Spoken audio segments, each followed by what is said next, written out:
It is Victory Monday, December 15th. This is Jaguars Happy Hour. Jaguars Happy Hour is brought to you by Jet Home Loans. And now, a guy who wasn't satisfied with the wings simply coming to him, J.P. Shadrick. We had to go to the wings and welcome in. It is Jaguars Happy Hour presented by Jet Home Loans. In the first hour, we are live from Mr. Chubby's Wings in Ponte Vedra Beach, Florida. And we've got a busy 2 hours ahead after a Jaguars win. Here's what's coming up. Presented by Deep Eddy Vodka, handcrafted with real fruit. Proud partner of the Jacksonville Jaguars. The Jaguars dominate the Broncos yesterday, 48-20, the final score. Trevor Lawrence with a career game. Career-high passer rating, 6 total touchdowns. We'll get to all of that coming up. The Jaguars on a 5-game winning streak, 6-1 since the bye week. The AFC playoff race is heating up. We'll keep it real about Trevor Lawrence and if this is sustainable for the quarterback. Fan questions coming up around the NFL. Long snapper Ross Madison scheduled to join us live in the final segment in hour number 2. That's all coming up. J.P. Shadrick, former Jags defensive end Austin Lane from Mr. Chubby's in Ponte Vedra. We'll be here until 6 o'clock, Austin. And then at 6 tonight, it's all-you-can-eat wings from 6 to 9 p.m. for $18.99. Challenge accepted. See, I didn't know that was going down. But now, and then obviously we've been talking about I'm supposed to be cutting weight and everything, but if it's an all-you-can-eat wings, JP, if you're trying to call me out and everything, I can make some adjustments. Yeah, there's one way to find out, and that's to see if we can stick around after the show. Pete Prisco is not here with us. He's down in South Florida. But, boy, I'm guessing that you wish you were, Pete. How are you? Yeah, I could go for all those wings. I could definitely pile on some. And JP, I know you're going to stick around and shove some of those right in that face, right? Boom, boom, boom, boom, boom. I can see it coming. JP, are we going ranch or blue cheese? Yes. All of it. Okay, got it. Yes, we are. Yes, all of it. Got it. Okay. We are. Cool. I'll be one of those birds. I'll come in, like, swoop in and grab the wings. Hey, you know what? This is come join us at Ponte Vedra at Mr. Chubby's Wings. Fantastic place. 54 televisions, all the sports you want. They'll have Monday Night Football on tonight as well. And as we said, all you can eat wings from 6 to 9 p.m. tonight for $18.99. Jaguars dominating the Broncos yesterday, 48-20. This is the Trevor Lawrence game, Austin. 6 total touchdowns, 5 through the air, career-high passer rating for number 16. Yeah, I think that was a statement game, right? Because you talk about a Jets team, the previous game goes against the Dolphins. The Dolphins ran all over them. We think of the Jaguars as a run-first team. I think Liam Cohen had a plan that this was the Trevor Lawrence coming-out party, right? This was obviously Trevor Lawrence's best game, and we've kind of talked about it the entire season. When the Jaguars have had the lead, sometimes it seemed like they want to err on the side more of passing than running the football, right? Now maybe that's giving Trevor Lawrence some confidence, whatever the case may be. It was apparent yesterday that the game plan from the Jets was to try to stop the Jaguars' run game, and it was apparent yesterday that Liam Cohen's plan was to get Trevor Lawrence mentioned in the national spotlight just a little more. What do you think, Pete? Yeah, look, it was a great game plan by Liam Cohen. It might have been his best yet. I was so impressed with what they did. And you're right, Austin. The Jets set out and they said, look, we're not going to let you run the football. So they didn't try to run the football. They said, okay, you're not going to let us run it. We're going to throw it. And they threw it and threw it and threw it and had great success doing so. So much so that defensive coordinator Steve Wilks was fired today. And that's how it ended up for him. I mean, it was a great game plan. And we'll get into some of the play designs. Look, I've been a big believer in Liam Cohen as a play caller. Aside from running 14, jet sweeps a game, but that's a whole nother issue. But I thought he was fantastic on Sunday. And the way he designed stuff open, I mean, the Tootin touchdown was phenomenal, by the way. When you watch that play over and over again, and I spent a lot of time watching the tape today, outstanding play design. They lined up Strange in as a fullback and threw to him. There were just so many things that they did so well in that plan, and it really made it easy on the quarterback, and he is playing the best football of his career. And I'm not just talking about the numbers. I'm talking about the way he's playing, the way he's feeling pressure, the way he's moving, subtle movement in the pocket, decisiveness throwing the football, taking the shots down the field. And quite frankly, his numbers should have been better. They should have been. Brian Thomas dropped one on the sideline. He should have caught that one. The throw into the end zone, he probably should have caught that one. There was a Myers drop in the middle of the field. I mean, it was as good a day for Trevor Lawrence as you'll see. And I just think you can see the confidence growing every single week in him and in this offense. Without a doubt, and I get everyone wants to talk about the Parker Washington throw, right? Where he's kind of in the backyard a little bit, just heave it up and go get it. But to me, the really telling play yesterday of Trevor Lawrence was that scramble for a touchdown. It was like 3rd and 13, 3rd and 14, whatever that was. And to just have the pocket presence to step up and say, all right, there's a hole here. Let me take that and let me put it to the end zone. Like when you break down Drake May, when you break down quarterbacks like Bo Nix, like these are two high caliber quarterbacks. I mean, heck, Drake May's in the MVP conversation. These quarterbacks have the ultimate feel for, if I have to take off and get 5, 6, 7 yards, I'm going to do that. You saw that a little more from Trevor yesterday, and that's going to be great going forward because that keeps defensive lines honest. And I'm one of those guys, when a quarterback scrambles and somebody's open, it bothers me a little bit because I think he's getting out of there early. That wasn't the case on that play. There wasn't anybody open. He had to move, and he moved and made a great play out of it. And there were times where he ran in the past where there were opportunities to make throws down the field and he got out too soon. That wasn't the case on Sunday. When he ran, guys were covered up, and he made good plays to get out of there. I mean, this play, there was nobody open, and nobody even got open. Yeah. So I think he made the right play to get out of there and run it, and that's the biggest difference with what he's doing in terms of running the football. He's allowing the plays to develop now, where in the past he wasn't necessarily doing that, and I think that goes with confidence in the offensive line, confidence in his receivers. Yeah, 5th time this year he has been sack-free in the game, so the offensive line gets a lot of credit certainly for that, and only 2 quarterback hits in the game yesterday. Of course, running backs caught 4 of the touchdown passes from Lawrence yesterday. On the other side of things, yeah, the Jaguars' defense, 3 takeaways from the undrafted rookie quarterback, 3 interceptions. They got home a few times with sacks, and they had a little bit of leakage here or there, and some things happened, but all in all, a pretty good day defensively. Yeah, without a doubt. Once again, they win their turnover battle. That's crucial, and I think it's really telling that the fact that you're getting great play from unassuming players, right? Like it's one thing, okay, Josh Allen goes out, has a great day, right? Or if Trayvon Walker steps up, has a great day. That's expected, right? And good teams can do that. Great teams, though, they get the help from the unexpected guys, and I think we're starting to see that even more and more now. I mean, I think my son has taken the whole Gardeck dance to school now. Like he did it the whole time in the stands, and now he's taking it to school. Like I think all the kids by the end of the year are going to be doing this whole thing. I don't even know what this really means, but hey, by all means, do it. I like it better than the 6-7 thing. But it's really cool that you're seeing a lot of these guys step up now because it's getting close to the playoff times, and guys good to step up when that time happens. It's not, on paper, it's not a great defense. Let's be real. It just isn't. And they're about 2 drafts and a free agency class away from being a dominant defense. But what they do is play hard, tough, physical football. And they love that. I mean, think about that. Montaric Brown is a good, tough, hard-nosed, physical football player who made a great play on an interception on Sunday. Antonio Johnson has improved a ton, made a play on the ball. That's good. That's coaching, but it's also that these guys have bought in.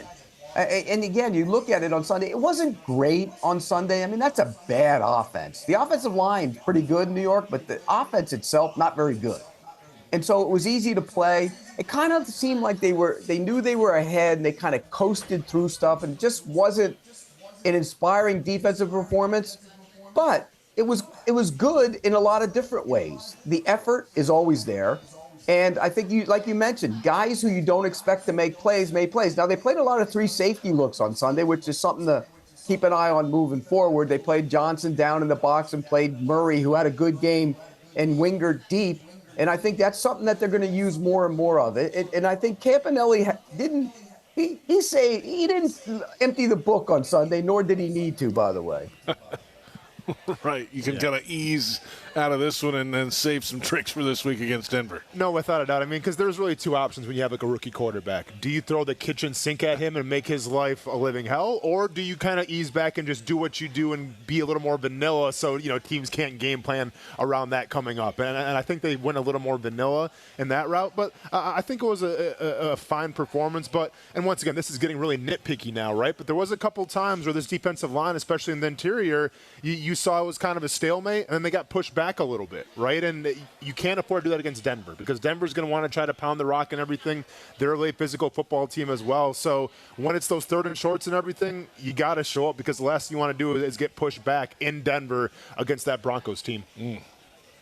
Don't need that. And the one touchdown pass he threw, I mean, Antonio Johnson picked off Newsome on that play. I mean, that's basically what it was. Yeah. Did you see it? He picked them off. Yeah, so basically, because I think it was Breece Hall was in at the time. Breece Hall runs the route, and they get kind of discombobulated. There's a miscommunication. They pick each other off, and then obviously the wide receiver gets wide open. You kind of see Newsome going, what was that? So, yeah, I mean, it wasn't a good look, but in totality, not a bad day from that defense. And there were a handful of moments where the Jaguars had after play penalties, personal fouls that extended drives or pushed them back on the offensive side. And you tell the Jets were trying to just push some buttons, and it worked a few times. So that's got to be cleaned up, certainly moving ahead. No, sure. And it was great to see Colin Saunders' appearance as well, as he got ejected, if I'm not mistaken, by pushing the ref. Like, listen, penalties this is kind of who they are, right? Like you're going to see penalties from this Jaguars team. And I get that the Chiefs game may have been an anomaly where they played almost a perfect brand of football, but I think this is an aggressive team, and they mirror their coach, right? So if there's going to be some personal fouls every once in a while, a quarterback late hit, a late hit on the sidelines, like I can live with that. Now, the pre-snap penalties, you can't have those, right? Especially when we talk about the playoffs. But if we're talking about those physical type penalties, I can live with that because to me, that's just a mirror of who you are from your coach. Yeah, and the one on Thomas, come on, give me a break. The guy flopped. That shouldn't have been a penalty. I didn't think. I mean, he just took and the Oscar dive. Goes it was too. Terrible. Love it. Hey, so the Jaguars get the job done, 48-20. Dominant win at home on a perfect day for football at the bank, and the playoff race is heating up. Yes, the Patriots lost because Superman was in the building for the Bills, and unfortunately, the Denver Broncos did not lose. They kept things going, and of course, they're right there at the top of the AFC. And you know what? Hey, they're only a game back of the 2 seed. They're only a game up on the Houston Texans. We'll get into all this and the permutations and the ideas moving ahead. Also, in the second hour tonight, we'll keep it real about the real Trevor Lawrence. Is this the real one? Yeah, well, you mentioned Superman as well with Josh Allen. I was this close to trying to text Pete in the first half thing and saying, this is the guy that you're afraid of in the playoffs, Josh Allen, and then obviously he comes out in the second half and does Josh Allen thing. So thankfully I didn't get emotional, Pete, and text you in that first half because I would have been biting my words a little bit. But it was an impressive comeback from those Bills there, man. See, Austin, you haven't learned the lesson yet. I'm always right. Never forget that. Come on. You know better than that. We've got plenty ahead. Let's come back, and we'll get back into the offensive day yesterday and dig into this offensive line. No sacks allowed on Trevor Lawrence yesterday en route to a career-high passer rating. 3 straight games now over 100 rating for Trevor Lawrence. And if you want customized Jaguars furniture for your home, check out zipchair.com and browse all customizable options. Zipchair, furniture for fans. We are live from Mr. Chubby's Wings in Ponte Vedra Beach until 6 o'clock tonight. And then from 6 to 9 tonight, all you can eat wings. This is Jaguars Happy Hour presented by Jet Home Loans.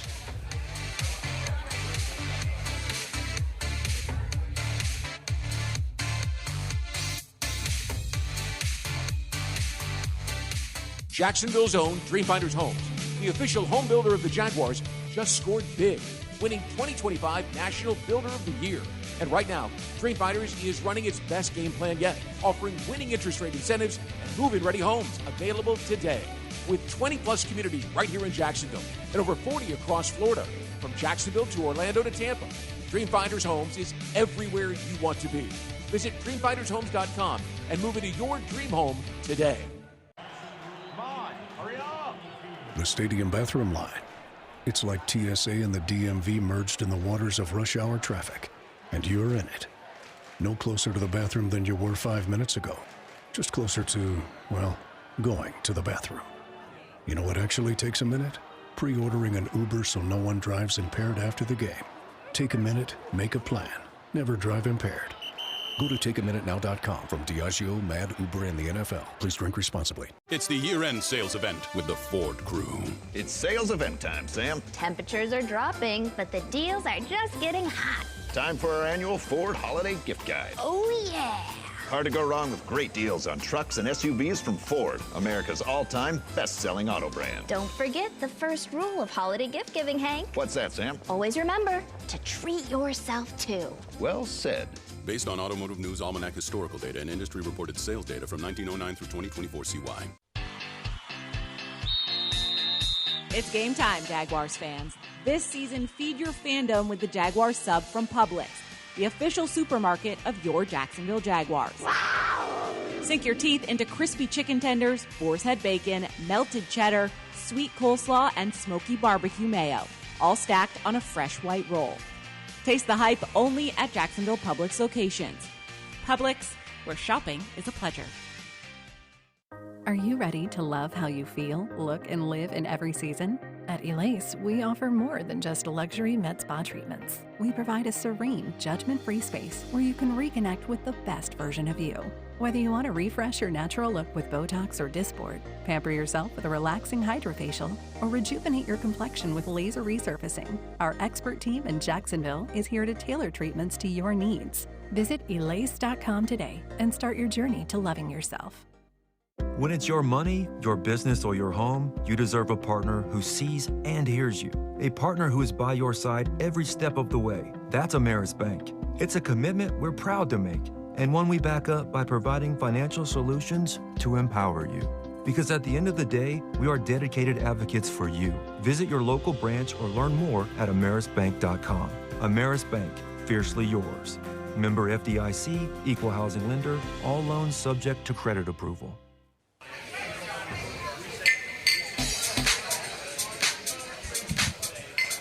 Welcome back. It is Jaguars Happy Hour presented by Jet Home Loans on 10XL AM, Jaguars.com, and Jaguars YouTube. Glad you're along with us. We are live from Mr. Chubby's Wings in Ponte Vedra Beach until 6 o'clock. And then from 6 to 9 tonight, all-you-can-eat wings, $18.99, 54 televisions. Monday Night Football will be on, and looking forward to that tonight. So come join us. We'll be here for until 6 o'clock. J.P. Shadrick with Austin Lane here at Mr. Chubby's. Pete Prisco is down in South Florida, missing out on the festivities tonight. But the Jaguars certainly did not miss out on the festivities yesterday on offense with 48 points, 6 total touchdowns from the quarterback, Trevor Lawrence, 5 through the air, no sacks. For the 5th time this season, the Jaguars' offensive line that's had so many changes, guys coming in and out of the lineup. Cole Van Lannon starts at left tackle. No Walker Little yesterday. He was a scratch. Remember, he cleared the concussion protocol after Thursday, was a full participant on Friday, but was still questionable on the game status going into the weekend, and then he was scratched, did not play. So Van Lannon plays at left tackle. They have no sacks, and Trevor Lawrence has all day to do his business. Yeah, I mean, once again, Cole Van Lannon, I thought, we watched the film, I thought it was a great day again for him. You know, and this is a guy who has – he's literally, I mean, obviously he's played himself in the starting left tackle spot, but I think he's played himself into a lot of money where I feel like the Jaguars can't afford to lose him now. And I understand it's against, you know, a couple teams where their defensive lines, maybe they don't keep you up at night.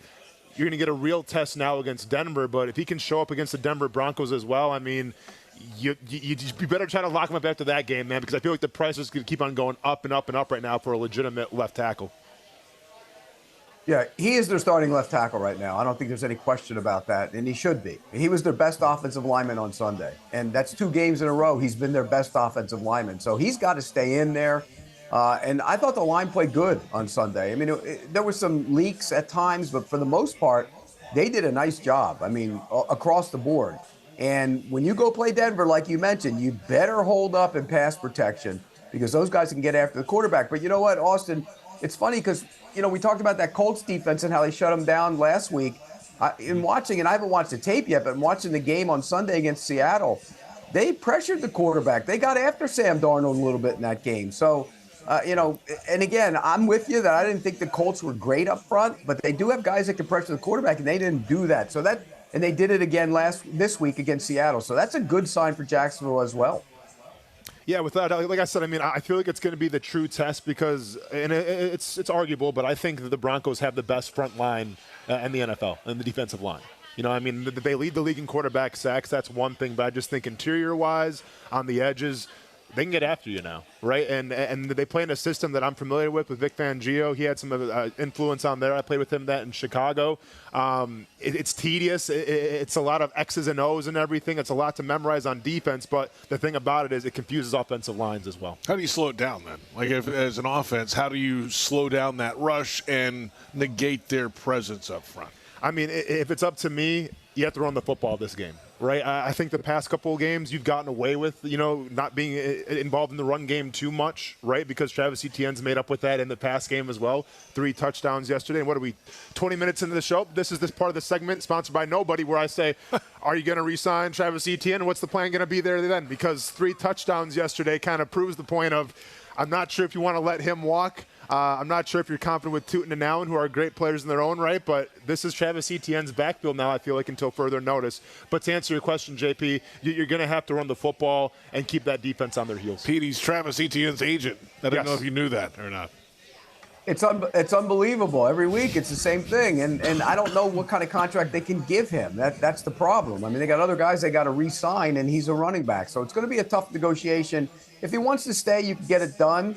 But if he doesn't, he wants to go elsewhere, I think you're going to have problems with that. By the way, you mentioned running the football against Denver.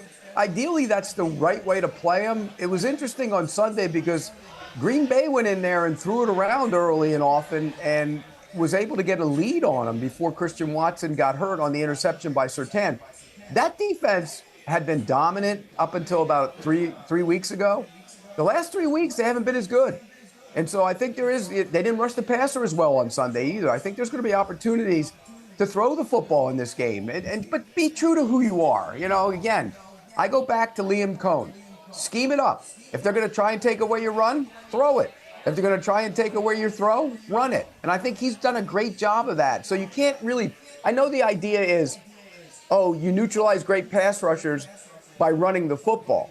And that's all well and good until you go 2 yard is 3rd and 6.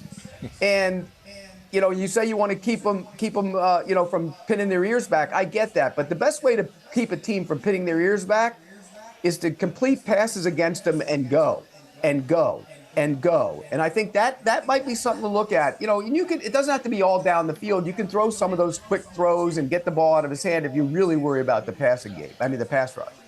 You know what? So I think if we go back to yesterday's game too, not only do I feel like that was the Trevor Lawrence national attention game, but I think that was Liam Cohen trying to implement some things that he might use against Denver, right? Because if you go back to that Packers game, which I had to watch because my son's a giant Bo Nix fan, so we had to watch that front to back. But when we watched that game, yes, they have Josh Jacobs. They like to run the football, but every once in a while they run that play action with Christian. And once Christian Watson went down, then they kind of had some problems on offense for Green Bay.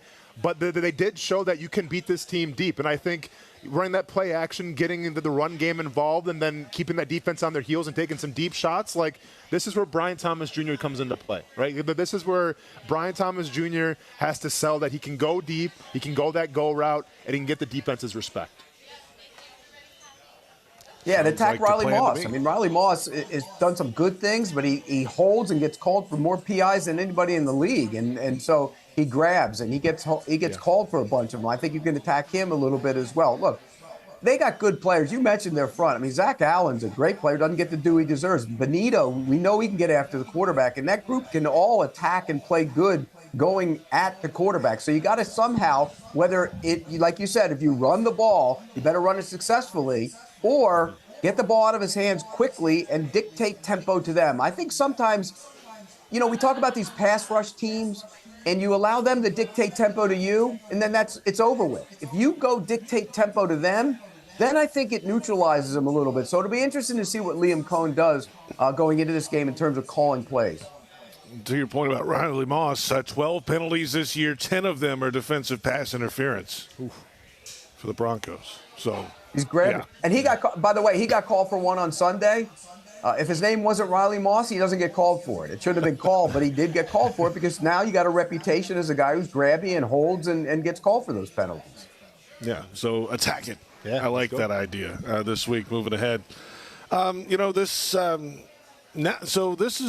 offense is this what we're going to see the rest of the way? Have they found the key to this offense now? Is this exactly what Liam Cohen was wanting at the start of the year, and maybe it just has taken this long to get to this point, Pete? Well, I think he'd like to run it more than he did on Sunday. I mean, don't get me wrong. I think he enjoyed throwing it around and emptying a bunch of his tricks in terms of what he could do offensively. But I still think, like Austin said, they want to run the football. I mean, they want to be a physical, tough team that runs the football and then throws off of their run.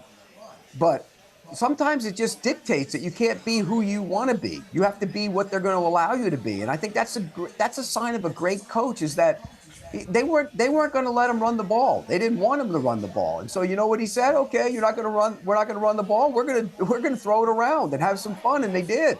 And I think that's the formula you have to take into every game.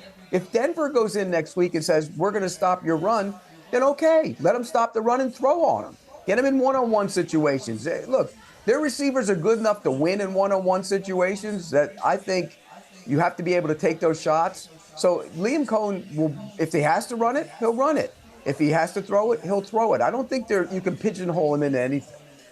And Austin, I mean, early in the season, that's what defenses were doing too. Yeah, we're going to stop this run game, try to stop it, because there was no confidence that Trevor Lawrence was going to be able to win it by himself. So I spoke on this last week on the show a little bit, and I'll repeat myself. I think one of Liam Cohen's greatest strengths is the ability to adapt. And I don't want to say Liam Cohen. I'm going to say this entire organization, right? Whether it's injuries, losing your first round wide receiver / cornerback, you found a solution for that, right? Whether it was Brian Thomas Jr. having some trouble early in the season, you found a solution for that. Losing Brenton Strange, I get he was hard to replace, but Quentin Moore stepped up for a little bit. You found a solution for that. If a team's trying to stop you in the run game, now you found solutions to be able to be a better pass team.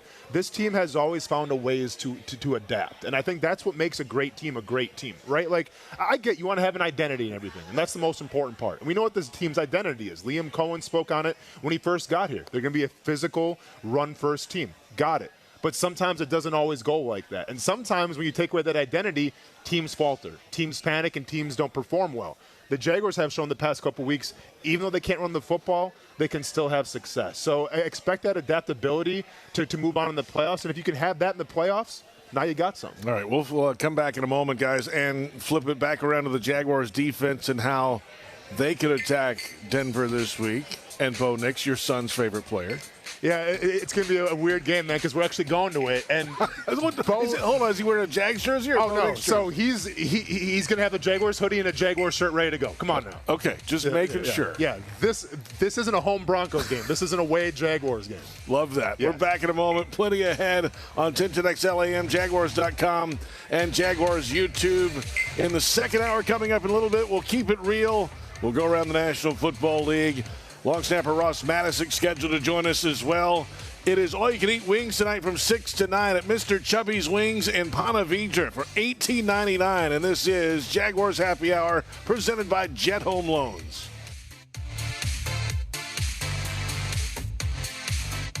Jacksonville's own Dreamfinders Homes, the official home builder of the Jaguars, just scored big, winning 2025 National Builder of the Year.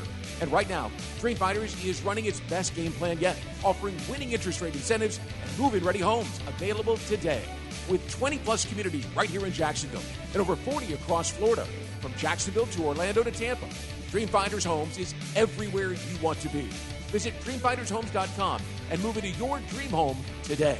Frank Frangie here. When you want barbecue in Jacksonville, you want Bono's Pit Barbecue. You can find Bono's locations all around town and on game day at Everbank Stadium because Bono's is the official barbecue of the Jacksonville Jaguars. Over 70 years of authentic Southern Pit Barbecue. We are the local barbecue joint in BBQval for generations of people in Jacksonville. Go to bonosbarbecue.com to learn more or call 904-880-8310 today. And remember, if you don't see a pit, it ain't legit. I'm Foye Lewican from the Jacksonville Jaguars. Driving distracted or under the influence is dangerous for you, and it's dangerous for everyone on the road around you. Ride with Do Not Disturb. That call, text, or social media message can wait. Choose your music before you turn the ignition. Anytime your eyes are not on the road ahead, you're distracted, so pay attention. Remember, drive high equals DUI. Plan ahead. Have a designated driver or get a ride home. Keep a clear head to see clear ahead, and let's get everyone home safely. Chelsea here. Ready to upgrade your windows or patio doors before the new year? During Renewal by Anderson's December sales event, buy one, get one 40% off. And with 0 down, 0 payments, and 0 interest for 18 months, it's never been easier to say yes. Renewal by Anderson's acclaimed impact windows are built for Florida, designed to help you save on energy bills while keeping your home comfortable year-round. Offer ends December 31st. Restrictions apply. Visit bestwindowsflorida.com. License number CGC 1527613. Hey, Duval, here's your chance to be face-to-face with the Jags as they take the field on game day. Jump in the shadows and experience the Jaguars like never before. Enter today at everbank.com/shadows for your chance to be part of the action. No purchase necessary to enter or win. Open to legal residents of the 50 United States and D.C., 18 and older. Entry periods for the sweepstakes are from 8/4/25 to 12/21/25. For official rules and complete details, visit everbank.com/shadows. Sponsor and administrator, Everbank, N.A. member FDIC. The stadium bathroom line. It's like TSA and the DMV merged in the waters of rush hour traffic, and you're in it. No closer to the bathroom than you were 5 minutes ago. Just closer to, well, going to the bathroom. You know what actually takes a minute? Pre-ordering an Uber so no one drives impaired after the game. Take a minute, make a plan. Never drive impaired. Go to takeaminutenow.com from Diageo, Mad, Uber, and the NFL. Please drink responsibly.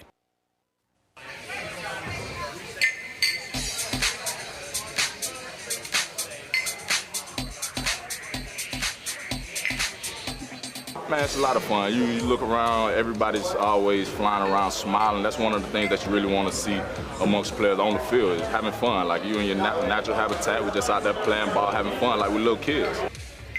Trayvon Walker, Jaguars defensive end. Welcome back. It is Jaguars Happy Hour presented by Jet Home Loans. The Hyundai Studios on the road today. Mr. Chubby's Wings, Ponte Vedra Beach. All-you-can-eat wings tonight from 6 to 9 for $18.99. Over 50 TVs for Monday Night Football. I think it's bowl season now, too, officially. You are correct. So I don't know if there's one tonight or not. I haven't checked the schedule, but check that out tonight. We're on 1010XL, Jaguars.com, and Jaguars YouTube, Jaguars Happy Hour. JP Shadrick with Austin Lane here in Ponte Vedra Beach. And Pete Prisco is down in South Florida.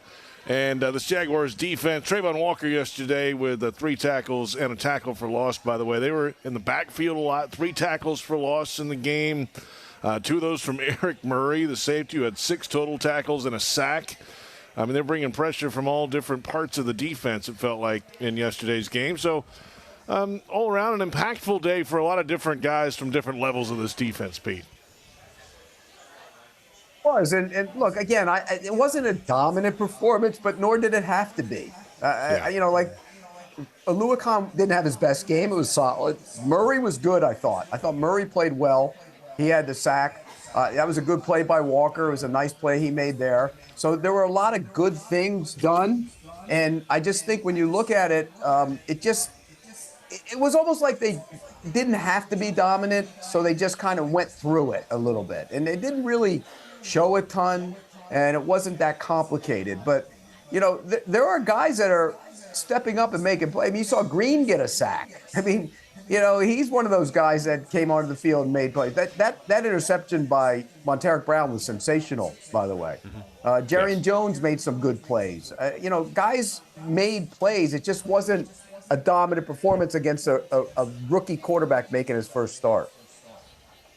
Yeah, and like you said, it really didn't have to be. Now, obviously, you have to put the pedal to the metal against the Denver Broncos.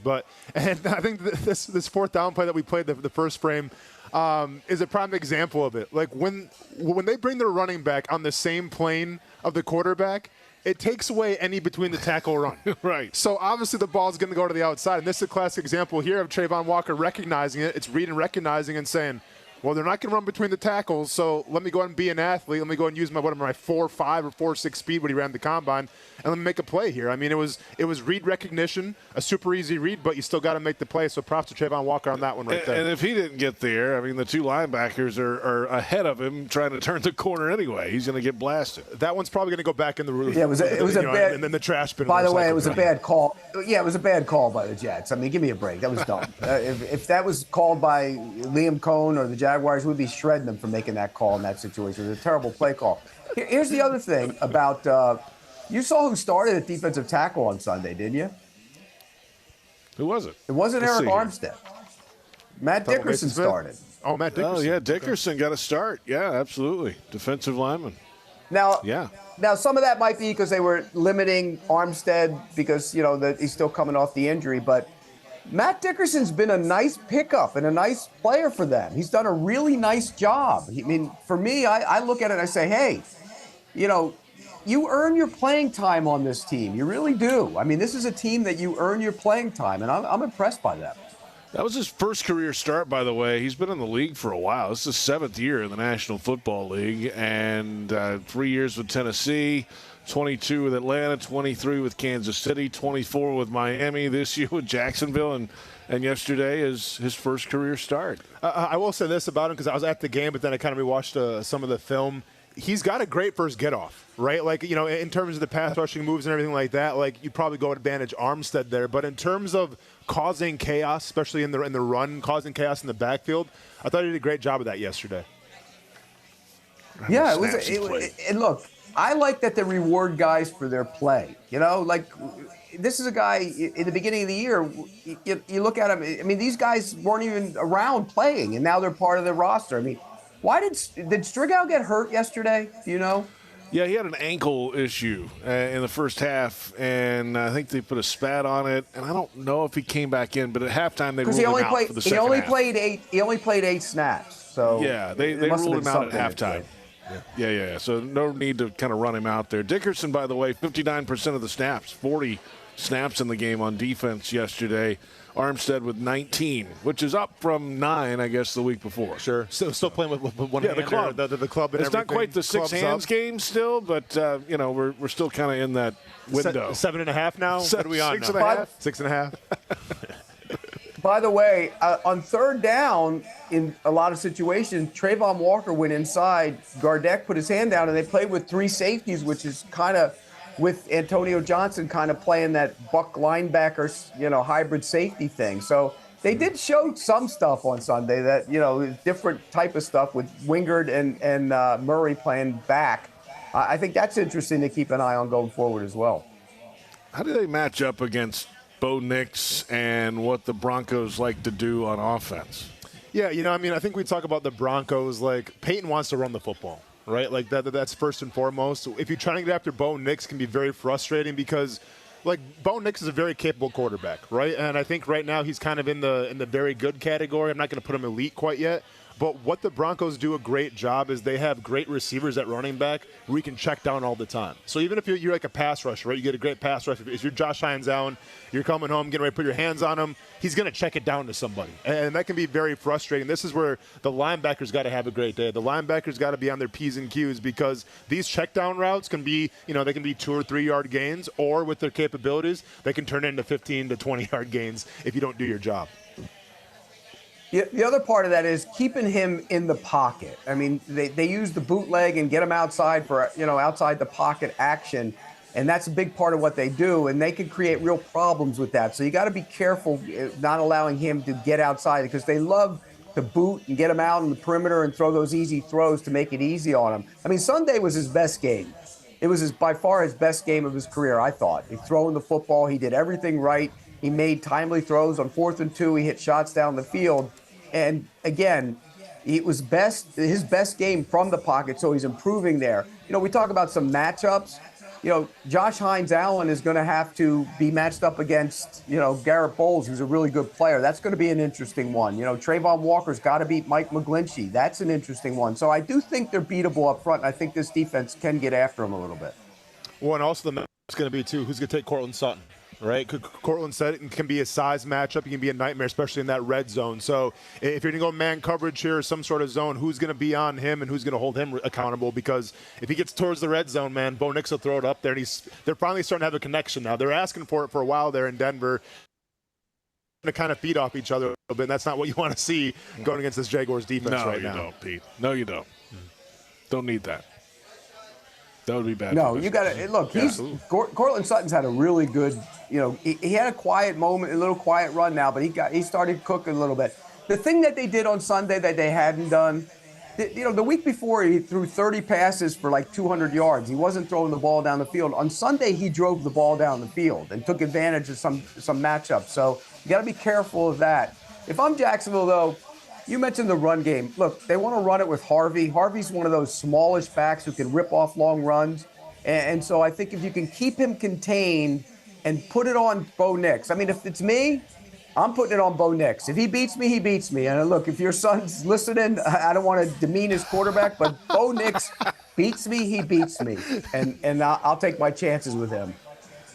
No, I mean, hey, Pete, I think my hope is that, the Jags go to Denver, we're in the crowd, and we watch Trevor Lawrence have another monumental day, and we don't have to think about it anymore. No more orange crust jerseys in the house, and now it's nothing but black and teal. Yeah, that would be nice. Yeah, let's go. And maybe you'll see a Cam Little 72-yard field goal or something in Denver. Yeah, that's a good that point, could be too. in play, too. Depending on the weather, it's going to be a little bit chilly, but not as cold as you thought. The elevation there and all. Hey, let's come back in a moment. We're going to by the way, race. real quick, Yeah, we can. I want to touch on this. We can talk about it when we come back from the break. This game, in terms of national prominence and national attention, is enormous for the Jacksonville Jaguars and Trevor Lawrence. Oh, yeah. We will dig into that when we return. And from the backyard to the beaches, the Ford F-150 with available Pro Power on board gives you the power of a mobile generator. Ford, proud partner of the Jacksonville Jaguars. See your local Ford dealer today. We're at Mr. Chubby's Wings in Ponte Vedra Beach on A1A. We'll be here until 6 o'clock. And then from 6 to 9 tonight, it's all-you-can-eat wings for $18.99. Over 50 televisions. Come see us until 6 o'clock and beyond. This is Jaguars Happy Hour, presented by Jet Home Loans.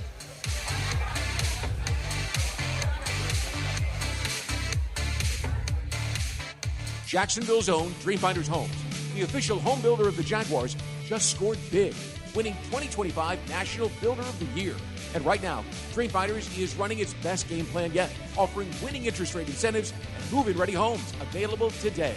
With 20-plus communities right here in Jacksonville and over 40 across Florida, from Jacksonville to Orlando to Tampa, Dreamfinders Homes is everywhere you want to be. Visit dreamfindershomes.com and move into your dream home today. Football and Miller Lite. Duval's greatest pairing. Can cracks at kickoff. Tailgates going well past postgame. Sunday night overtimes. Followed by Monday morning pride. Knocking on bar tops for luck. Kicking back on any given Sunday. You never forget the way some things taste. Jags football tastes like Miller time. Celebrate responsibly. 2023 Miller Brewing Company, Milwaukee, Wisconsin. 'Tis the season, Jags fans. This holiday season, make spirits bright and give the gift of Jaguars gear. From cozy hoodies to stylish headwear, the Jags Pro Shop has everything your favorite fan needs to rep their team in style. Whether it's stocking stuffers or statement pieces, find it all at the Jags Pro Shop. Visit us on game days at Everbank Stadium or shop online anytime at shop.jaguars.com. Your one-stop shop for making holiday wishes come true. It's game on, Jaguars fans, no matter where you might be. From the backyard to the beaches, the Ford F-150 with available Pro Power on board gives you the power of a mobile generator. So as long as you've got a TV and a signal, you don't have to miss another game. Just one more reason why Ford F-Series has been the best-selling truck in America 48 straight years and counting. Ford, proud partner of the Jacksonville Jaguars. See your local Ford dealer today. A bold change. A historic development is underway for the Bold City, and the Jacksonville Jaguars and team partners are a part of it. Introducing First and Forward, a development partner program highlighting the significant contributions made toward the transformative efforts to the city of Jacksonville. Thank you, Belter, Brooks Building Solutions, Jackson Electric Supply, Office Images, Sims Crane, Start Tech, and People's Gas. Championing progress on the field and in the community. The First and Forward program. The First Coast Forward Together. To learn more, visit jaguars.com/forward together. Before you break ground on any project, make sure to call 811 before you dig. Sunshine 811 is a free service to have underground utility lines marked before digging. For projects of all sizes, creating a game plan can save you time and money. Skipping the call could mean accidentally hitting underground utility lines, which can lead to injuries, expensive repairs, fines, and even service outages in your neighborhood. Let's keep everyone safe. Dial or click ahead. Find out more at peoplesgas.com/811.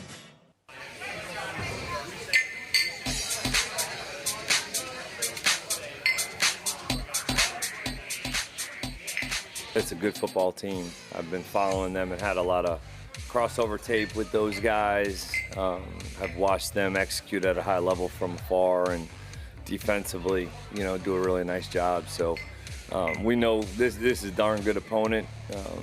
Going on the road, I think Mile High is a really cool place to play and compete at. You think about football, you think about going and playing a game like this. So, this is going to be a really good challenge for us. As you mentioned, there's a lot of similarities right now in some ways, and being explosive, like that quarterback can run, he can throw it down the field, and their defense is played at a really high level, and it's a good, solid special teams unit as well. So I've always had a lot of respect for Sean Payton.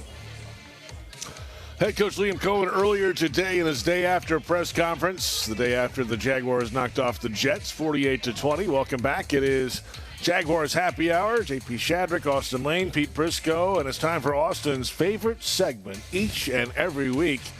We ask Microsoft Copilot a question.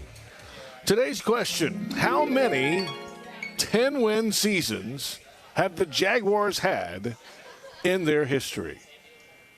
And we put it into Microsoft Copilot. The Jaguars have had 6 10-plus win seasons in their history: 97, 98, 99, 05, 07, and 2017. This is currently the 7th now, with the Jaguars going to 10-4 yesterday. Check out Microsoft Copilot. Easy as can be. And, yeah, that's history. It's 31st year Jaguars football, and only the 7th time they've had double-digit wins in a season. Wow, man, and not a bad job for your first coaching gig, huh? Like your first head coaching gig. Right. Stay tuned when I ask the co-pilot exactly how much more money Travis Etienne made with 3 touchdowns yesterday as well.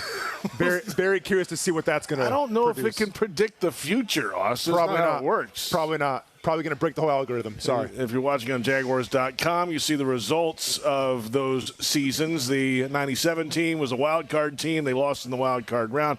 98, the Central champs, lost in the divisional round. 99, of course, lost the AFC Championship game.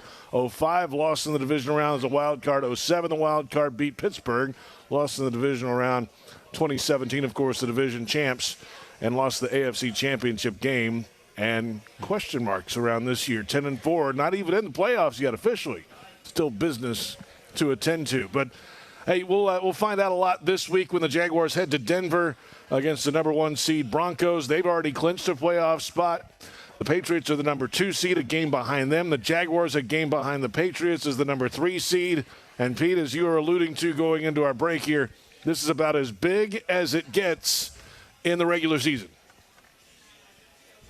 And the reason being is, look, let's be real. The Jaguars right now nationally are a nice little story. They're, atop the division. The division supposedly wasn't great, although it's been turned out to be better than people thought it would be. And they're a nice little, upstart story with a new coach and everything. But if they go into Denver and win that game against the number 1 seed, who's coming off a game where they beat the team that was probably the best in the NFC, or one of the 2 best in the NFC going in before the injuries, then you're going to start gaining some national recognition. And I think from Trevor Lawrence's standpoint, yeah, he carved up the Jets. I mean, so everybody's looking at it, they go, okay, it was a great game, he was wonderful and everything, but it was the Jets. Now you go to Denver and you carve up that defense, then all of a sudden the talk on Monday will be, this team is legitimate, this team is a legitimate Super Bowl contender, and Trevor Lawrence has arrived. That's how big this game is for this team. No, you're absolutely right, Pete, right? Because I think the whole synopsis of this season with what Liam Cohen's brought for motivation is this team's got no respect, right? It's almost like the Rodney Dangerfield approach, we can get no respect. And I get it. For that Jets game, right, I mean, you were heavy favorites, you take care of business there, and now you're going to Denver, and I get it, it's they're on a big winning streak as well, right? So eventually that's got to come to an end. It can go either way. But at the end of the day, this is a game I think a lot of people are going to pick the Broncos to win. And if you go to their place, at elevation and all that stuff, and you take care of business, you beat the Denver Broncos, then yeah, that's officially your coming out party. And now you've gained that respect. You've earned that respect. And if I'm Liam Cohen and I'm in these meeting rooms, that's what I'm bringing up. Like, if you want people to talk about you, if you want Albert Breer to do a 30-minute TED Talk about the Jacksonville Jaguars, then go out there and beat the Broncos. Simple as that, and then you will earn your respect. Here's the other thing. And if I was Liam Cohen, this is what I would tell his team. Yeah, they've won 11 straight games, and that's truly impressive in this league. But of the 35 teams that have won 11 straight games, their margin of victory is the smallest in the history of the league. Think about that. The margin of victory in those 11 games is the smallest in the history of the league of any team that have won 11 straight games. That tells you they're playing a lot of close football games, and that also tells you that they're beatable. Yes, it's a good team, but if I'm him, I'm putting that right up on the board, and I'm telling them, look, they've won these games, kudos to them, but by no means is this an unbeatable team. Look at Pete using the co-pilot, it sounds like right there, man. Look at that. Did you search that too, Pete? That's pretty good. We have research department, yeah. That's why he's wearing that dress shirt like that. That's what it is. Okay, that makes sense. You forgot who you're dealing with. This is CBS Sports, the Columbia Broadcast System. That's what Pete works for here. This is going to be a fantastic stretch run here. 3 weeks to go in the regular season. Of course, the Jaguars have the Colts after this, and then at home against the Titans in Week 18 on a day and time to be determined. And here we go. This is what the league signed up for. Nothing is clinched except for one playoff spot in the AFC, and that's the Broncos are in the playoffs. And there's, 10 teams remaining with 3 weeks to go. It's wide open. I mean, the AFC is so wide open. I think the NFC is wide open. I mean, it's that kind of year. Again, it's going to be a year where Patrick Mahomes isn't in the playoffs. Joe Burrow's not in the playoffs. There's a chance Lamar Jackson won't be in the playoffs in the AFC. If ever there was a year to get hot and make a run, it's this year. This is the year to go make your run because those guys aren't in the playoffs. This is a quarterback league. It's a star quarterback league. And there's a chance 3 of the top 4 quarterbacks in the National Football League won't be playing in the playoffs. Think about that. Yeah. There's one that probably will be, though, and it's the guy in Buffalo. Yeah, and that's a guy you got to worry about, right? I mean, all things considered, if you start breaking this down a little bit, I think that the Bills are probably the last team you want to see in the playoffs right now just because of their quarterback. I think you're more comfortable with the Chargers and everything.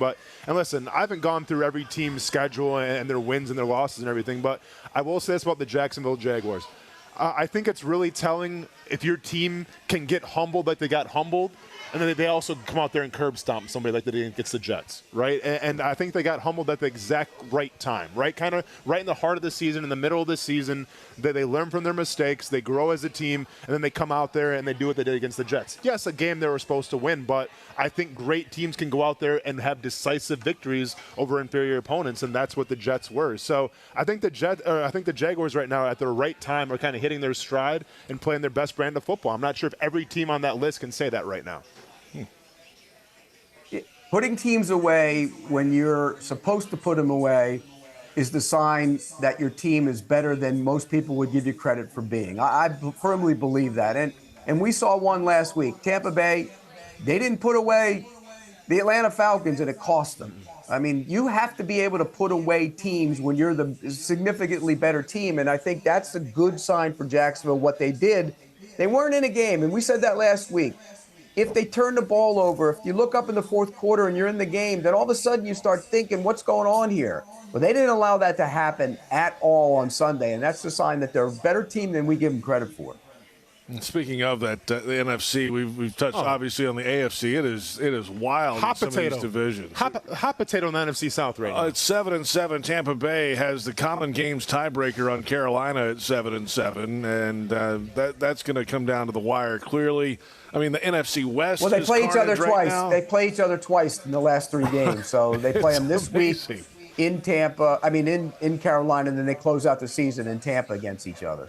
It's amazing. And then the West, of course, the Rams and the Seahawks have the same record, and the Rams have the head-to-head. San Francisco's 10-4 and hanging around there. The NFC North, Chicago, can they get to the finish line? Green Bay's right there. Detroit's still hanging. And then Philly probably has this one sealed up with the way Dallas finished last night in the NFC East. So it's similar over there, Pete. Well, the NFC West will be decided by Thursday because the Seahawks host the Rams. So if the Rams win, they're out. And so I think that's a strong possibility. The Rams could end up with the 1 seed. The Packers play at Chicago this week.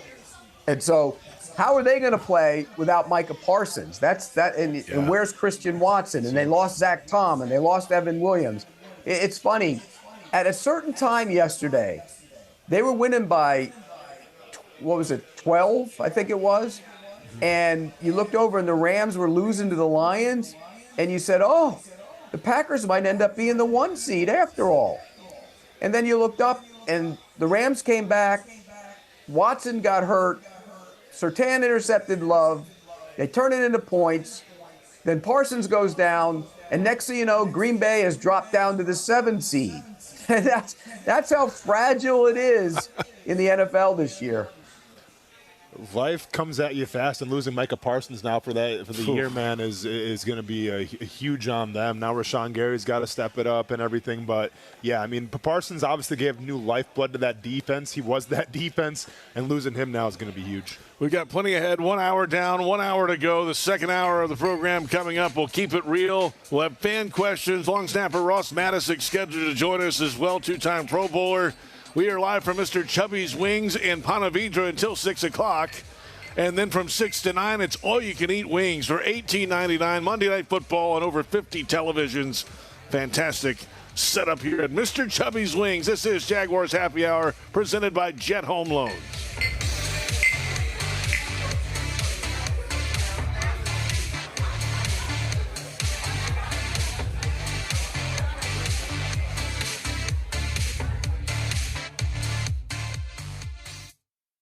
Jacksonville's own Dreamfinders Homes, the official home builder of the Jaguars, just scored big, winning 2025 National Builder of the Year.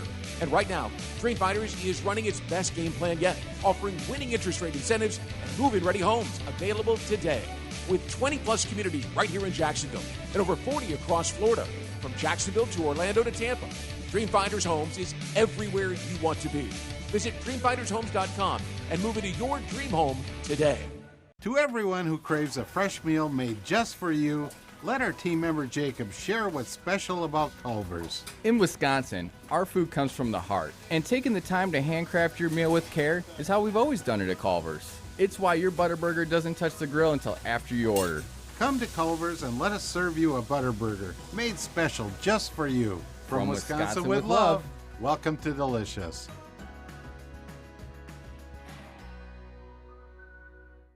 Jaguars fans, are you ready to beat the heat?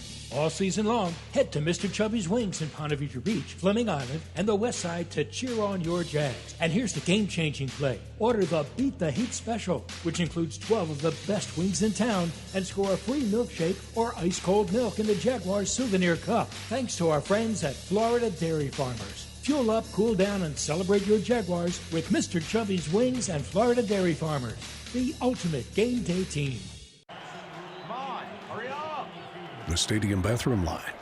It's like TSA and the DMV merged in the waters of rush hour traffic, and you're in it. No closer to the bathroom than you were 5 minutes ago. Just closer to, well, going to the bathroom. You know what actually takes a minute? Pre-ordering an Uber so no one drives impaired after the game. Take a minute, make a plan. Never drive impaired. Go to takeaminutenow.com. From Diageo, Mad, Uber, and the NFL. Please drink responsibly. I'm Foye Lewican from the Jacksonville Jaguars. Driving distracted or under the influence is dangerous for you, and it's dangerous for everyone on the road around you. Ride with Do Not Disturb. That call, text, or social media message can wait. Choose your music before you turn the ignition. Anytime your eyes are not on the road ahead, you're distracted, so pay attention. Remember, drive high equals DUI. Plan ahead. Have a designated driver or get a ride home. Keep a clear head to see clear ahead, and let's get everyone home safely. When it's your money, your business, or your home, you deserve a partner who sees and hears you. A partner who is by your side every step of the way. That's Ameris Bank. It's a commitment we're proud to make, and one we back up by providing financial solutions to empower you. Because at the end of the day, we are dedicated advocates for you. Visit your local branch or learn more at amerisbank.com. Ameris Bank, fiercely yours. Member FDIC, equal housing lender, all loans subject to credit approval.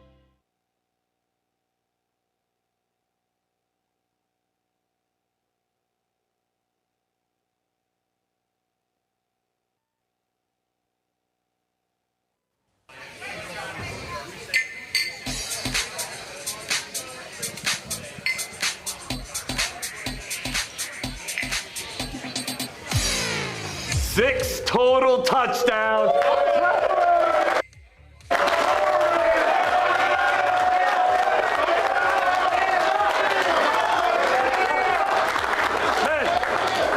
TJ, 3 receiving touchdowns.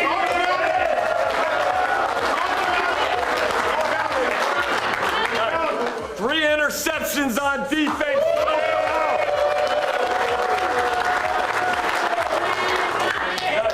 We asked you to come out and take care of business. Asked you to do that. Every time we get what we emphasize with this group. Every single time. You guys continue to elevate and raise the standard.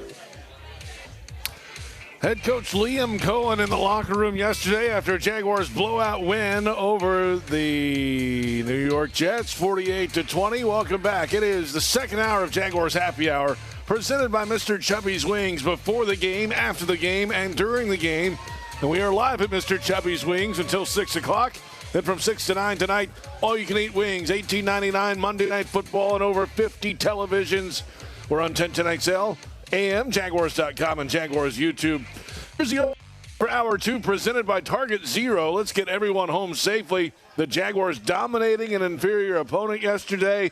It's the 5th consecutive victory for the Jags, and they're now 6-1 since the bye week. Trevor Lawrence had a career-best passer rating, 5 touchdown passes, and a rushing score, a season-best total yardage for the Jaguars as well. Travis Etienne Jr. caught 3 of those touchdown passes, and the Jaguars' defense, as Liam Cohen referenced in the locker room there, had 3 interceptions from the Jets' undrafted rookie quarterback.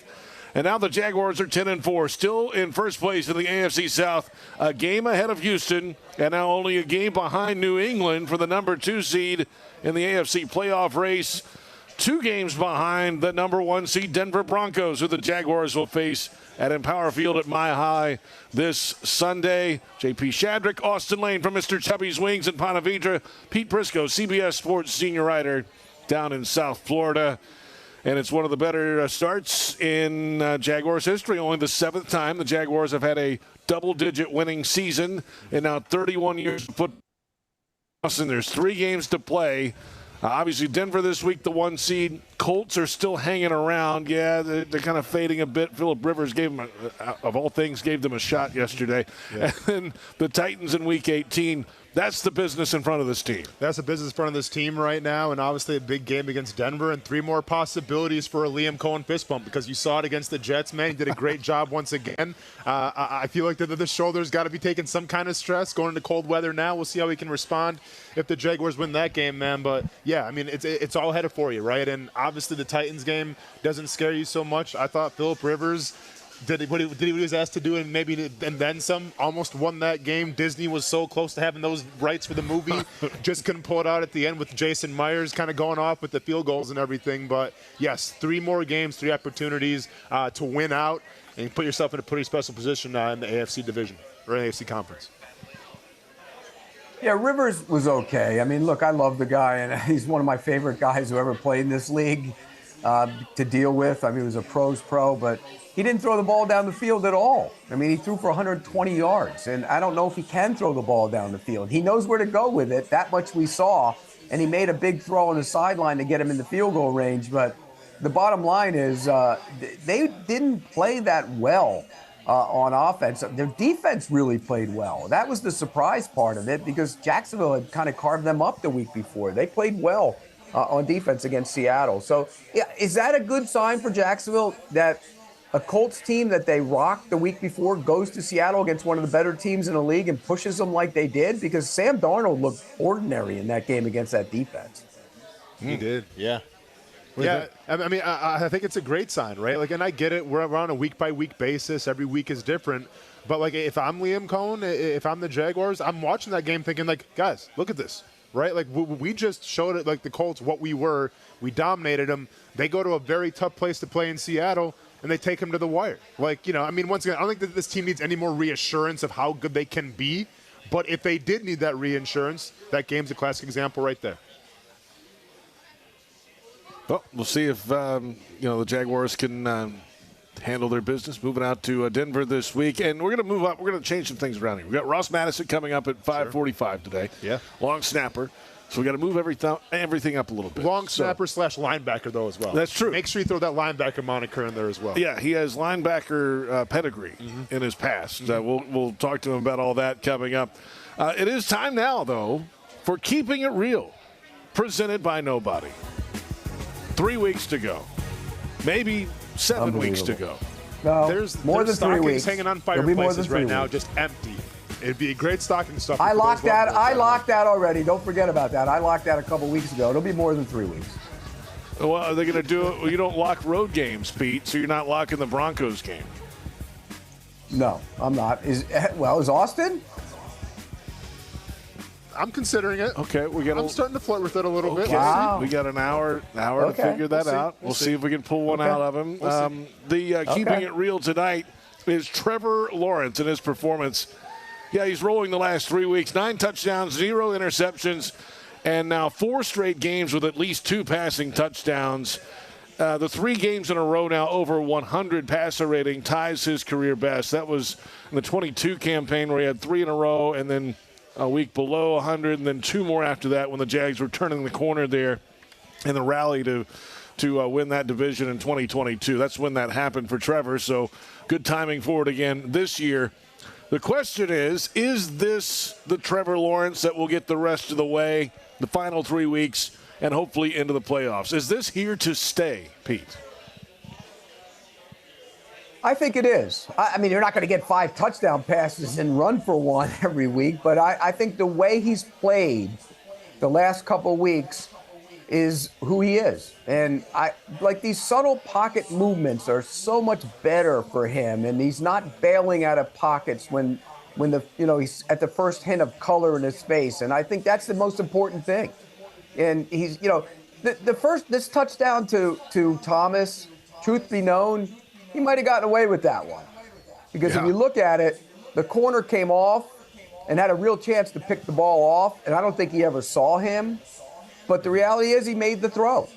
And you know me, I'm probably one stickler. He missed Bretton. I don't know if you guys saw that. He missed Strange on a crosser, which should have been a walk-in touchdown, when they settled for a field goal, when he got bumped a little bit and tried to throw it to the back of the end zone. But aside from that, it was as clean a game as he's played, and I think this can all carry over because the mechanics of it, the confidence of it, the touch, the accuracy, it's all there now, and I don't think it's going away. And so from that standpoint, I do think he can carry this on. Now, you go to Denver and you do it, then we'll really believe it. Then I think not only will we really believe it, I think the rest of the country will believe it as well. No, I agree. I mean, there was I'm once again just being a stickler right now, trying to pick at like little things. But there was the other play too where he spiked up. I thought it was going to be a fumble. I think he thought it was going to be the fumble as well. It was really a confusing play. Oh, they thought it was whistle dead, I think. Yeah, so he kind of spiked it, but then he thought jumped on it, and he jammed his finger. But to answer the question, no, I think this is what you can expect now from Trevor Lawrence. You know, and I get it. When you talk about Trevor's career, it was never the fact that he didn't possess like the physical tools, right? It was always more of just the mistakes mentally, you know, putting the ball in the bad spot. And I think this year more than anything, and whether it's the wristband, whether it's Jacoby Myers or Brenton Strange coming back healthy now, or a combination of all three of those things, I think what we've seen now from Trevor Lawrence is, for the first time in his career, it seems like this is his offense. Right? Like, even when Doug Peterson was here, and Doug got some good stuff out of Trevor for a while as well, but it seemed like it was almost Doug Peterson kind of leading the way and kind of ushering Trevor Lawrence on a little bit. I think now we've gotten to the point where Cohen's gone, hey, man, I'm going to throw you the keys. You call what you see. If you want to check out of something, but we believe in you. And here's this wristband to help you, by the way. And here's this wristband to help you, by the way. Yeah, I mean, I think that the next time I go in a cage, I might be wearing like a wristband. Why it seems to help you. Yeah, I know, at least right on my arm or something. Hey, don't get knocked out. Done. But I think like with Trevor Lawrence, though, man, like this, it feels like this is his offense now. And I think that the players feel that. I think Trevor Lawrence in the press conferences feels that. And obviously it's paying dividends because he's having more confidence than ever. Yeah, you almost see a swagger about him now that wasn't there. You know, and I don't remember at any point in his career where he seemed as confident as he is right now in what he's doing and seeing on the field. You know, he's ripping shots. Like, he threw a ball to Myers on the sideline, and he knew before the snap he was going to be there, and he hit him on a rifle shot. Now, you go back and look at the play, Parker Washington's wide open on the inside, but he knew that he was going to have that one-on-one and Myers was going to win it, so why not throw it there? And so you take the profit, and I like that about him. He's taking those shots, but he's still taking the profit when it's there and not forcing the football into some situations. This throw was just sickening. I mean, I don't know if he was just throwing it up or whatever, but it's just it ended up being a sick-looking throw that dropped right into the stomach of Parker Washington with a man in his face. I mean, that's an incredible throw when you look at it. Yeah, the roll left into some pressure, and then back fadeaway throw, sets his hips, and throws one about 30 yards to Parker. That's fantastic. See, and once again, it's hard to put yourself in Trevor Lawrence's head here, but it almost seemed like he had a pre-snap read where if it breaks down, that's where I'm going to go with it. Right? And once again, this comes back down to the confidence and being comfortable or inside or outside the pocket in this situation. But it almost seemed like, okay, it's breaking down. I know exactly where I'm going to go with it. And obviously Parker Washington makes the catch. It's a great play. But you don't see that play by a lot of quarterbacks in the league, right? Like that is an elite level throw right there. And that's, once again, once we start seeing more of that, I think it's just going to be kind of the standard now for Trevor Lawrence. I think you're right. I mean, Parker Washington didn't stop running. I mean, he was running to that spot the whole time. Yeah, I think this is a pre-snap read where Trevor knew where if it breaks down, I know exactly where I'm going with it. What down was that? That was on a 3rd down and 10 from the 48. So it was so the worst case scenario, it's an arm punt, right? Sure. There's no. Yeah. It's a great throw, but it's smart by him to realize that there's no real risk in that scenario, because if they pick it off down there, it's like a punt.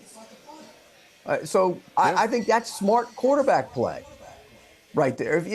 A lot of guys might have taken the sack there or maybe thrown it away. Why not throw it down the field? The 3 things can happen. Your guy will catch it, which he did. You're going to get pass interference, or they're going to pick it off, or maybe bat it down and you punt. So 4 things. But the reality is, why not take the shot? If they pick you off there, what yard line was that? The 30? The 20-something? Yeah, 48. It would have been a good was punt. 48 going in, and they got it to the 15-yard line going in. So there you go. And once again, this is not that's a hell of a. That would have been you would if the punter did that, you'd go, great punt. We put him inside the 20, right? So you would have put him inside the 20. Arm punt. Well, and this is knowing your opponent as well, because the Jets didn't have an interception this year. Right. So I mean, this is knowing who you're playing against now. Can you do that against Patrick Surtain and company? Maybe not. But right there against the Jets, you obviously get away with it. The other guy will get a pass interference, though. That's a good call, too, as well. Yeah, just throw it up, man. Throw it up all day. Yeah. Throw it out. It's lighter air. Your elevation is going to go further, right? Come on. Let it rip, man. See, that's what I'm curious, like what the wristband actually says, if it's really plays or if it's just Liam Cohen's signature saying, let it rip. That's all it says on the wristband. Yeah, I mean, look, he's letting it rip. Ever since he said that, he's let it rip. So it's gone in there and it stayed in there. Again, go on the road and do it at Denver, and then we'll all sit here and we'll say, because I've been a believer in Trevor Lawrence from the word get-go. I had my reservations early this season. Something was off with him. But last year, I even said to him, remember, JP, I said, I think he's going to throw 35 touchdown passes and be in the MVP race. Didn't work out that way. But now, this is what I thought he would be able to play to this level. And now Liam Cohen's done a great job of getting him comfortable in this offense, and he looks like he's playing with confidence. We've got plenty ahead. That was Keeping It Real. We'll return with fan questions from X. Busy day on the platform today after Jaguars win. Yeah, a lot of happy going on, except for Richard Sherman. He's not a fan, apparently. We'll dig into that coming up in a little bit as well. We'll go around the National Football League. And Ross Madison, Jaguars long snapper, is scheduled to join us on location. We're at Mr. Chubby's Wings in Ponte Vedra Beach until 6 o'clock. And then from 6 to 9 tonight, all-you-can-eat wings, $18.99. They'll have Monday Night Football and much more on over 50 television screens here on A1A. And this is Jaguars Happy Hour, presented by Mr. Chubby's Wings.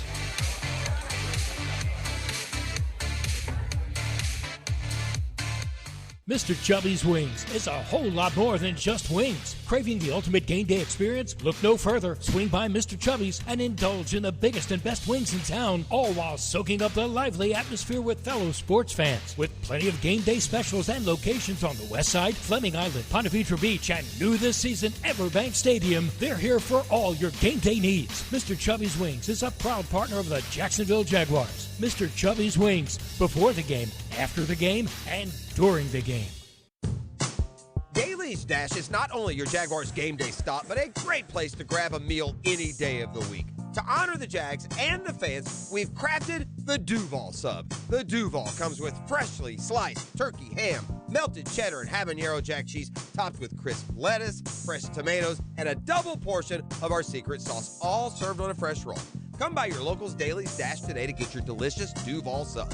Daly's is the official convenience store sponsor of the Jacksonville Jaguars. Game day means it's time to get loud, get proud, and get real. As a proud partner of the Jacksonville Jaguars, Deep Eddy Vodka brings real flavor made with real ingredients to every tailgate, watch party, and post-game toast. Handcrafted in small batches in Austin, Texas, Deep Eddy Vodka is distilled 10 times and is made with purified Texas water, real fruit juice, and pure cane sugar. Wherever you're cheering on the Jaguars, make every moment a real one with Deep Eddy Vodka, a proud partner of the Jacksonville Jaguars. Please stay drink responsibly. Deep Eddy Vodka is a product of Deep Eddy Distilling Company, Austin, Texas. 35 to 40% alcohol by volume, distilled from corn. I'm Foye Lewican from the Jacksonville Jaguars. Driving distracted or under the influence is dangerous for you, and it's dangerous for everyone on the road around you. Ride with Do Not Disturb. That call, text, or social media message can wait. Choose your music before you turn the ignition. Anytime your eyes are not on the road ahead, you're distracted, so pay attention. Remember, drive high equals DUI. Plan ahead. Have a designated driver or get a ride home. Keep a clear head to see clear ahead, and let's get everyone home safely.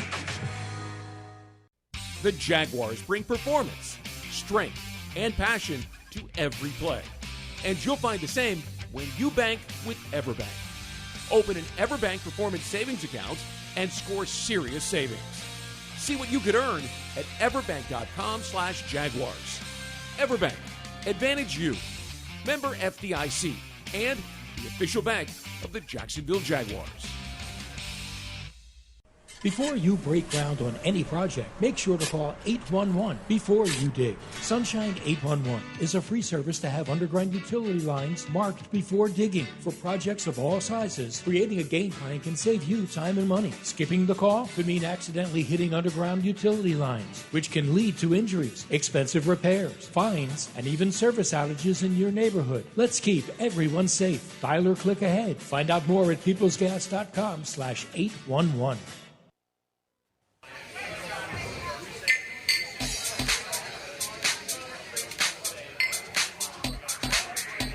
I think it's easier to do the more comfortable and confident you are in the system and just trusting what you see. And I think you're seeing that more and more the last few weeks, and just playing fast. And that's always, you talk about the second play. Like, the first play doesn't always go great, but that extending the play and the second play, you can still win. And we've had a lot of great examples of that the last few weeks, and guys continuing to work and get open and, scramble drill. There's a lot of that.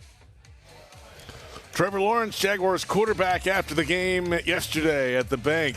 Blowout win over the Jets. Welcome back. It is Jaguars Happy Hour, presented by Mr. Chubby's Wings. We are live on location in Ponte Vedra Beach until 6 o'clock tonight.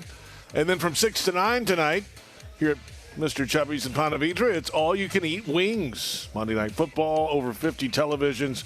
They have a lot of other things on the menu, too. We always get them in studio, right? They bring in the quesadillas and the pretzel bites and the different styles of wings and all these things. But now we're here, and we can dig into the entire menu tonight. Yeah, and we have some friends ordering some wings. But I'm not going to lie, it's hard right now, man. It's hard to sit here and do the show when I'm watching just wings all over us. Like, we're right in the heart of it right now, man. And we can't even get our taste buds a little wet just because we got a show to do. I mean, the wings are barely on the table. I'd like to know. Brent Reber knocked I'd like them to out know in how many JP can eat. I mean, well, it's all you can eat tonight, Pete, which is dangerous. Right. How many? I mean, I don't know. I had a pretty big lunch, so it might not be as many as you think, Pete. On an empty stomach, how many wings? 20? Yeah, that's probably about right. 15 or 20. Yeah. Somewhere in there. I'm not El Gordo like I used to be. No. Pete And knows Austin, about El Gordo. when you were bulking up to get to 285 back in the day, how many could you eat? Oh, man. I mean, you're talking about being in Kansas City with all the bar. Like, I could probably down 50 pretty easily. I mean, I had to down 50 easily because I was telling the story. Oh, my God. I was telling the story before the show started. So when I get cut from the Jaguars and I get ready to go to the Kansas City Chiefs, at the time Glenn Dorsey was the GM. He was a former Wisconsin dude, GM of the Kansas City Chiefs. Calls me up and I'm like, all right, Kansas City Chiefs, how we doing, Mr. Dorsey? He goes, Austin, how you doing? I go, I'm fine. He goes, okay, well, you're a Chief now. Need you to gain 30 pounds by the time training camp starts. Click. And that was it. No, welcome. No, this is how we envision you. You better put on 30 pounds. So I literally had about two and a half months to put on 30 pounds, and it's just a whole lot of eating. One way to do that is a lot of wings. Yeah, wasn't the healthiest weight probably, but yeah, you do what you got to do.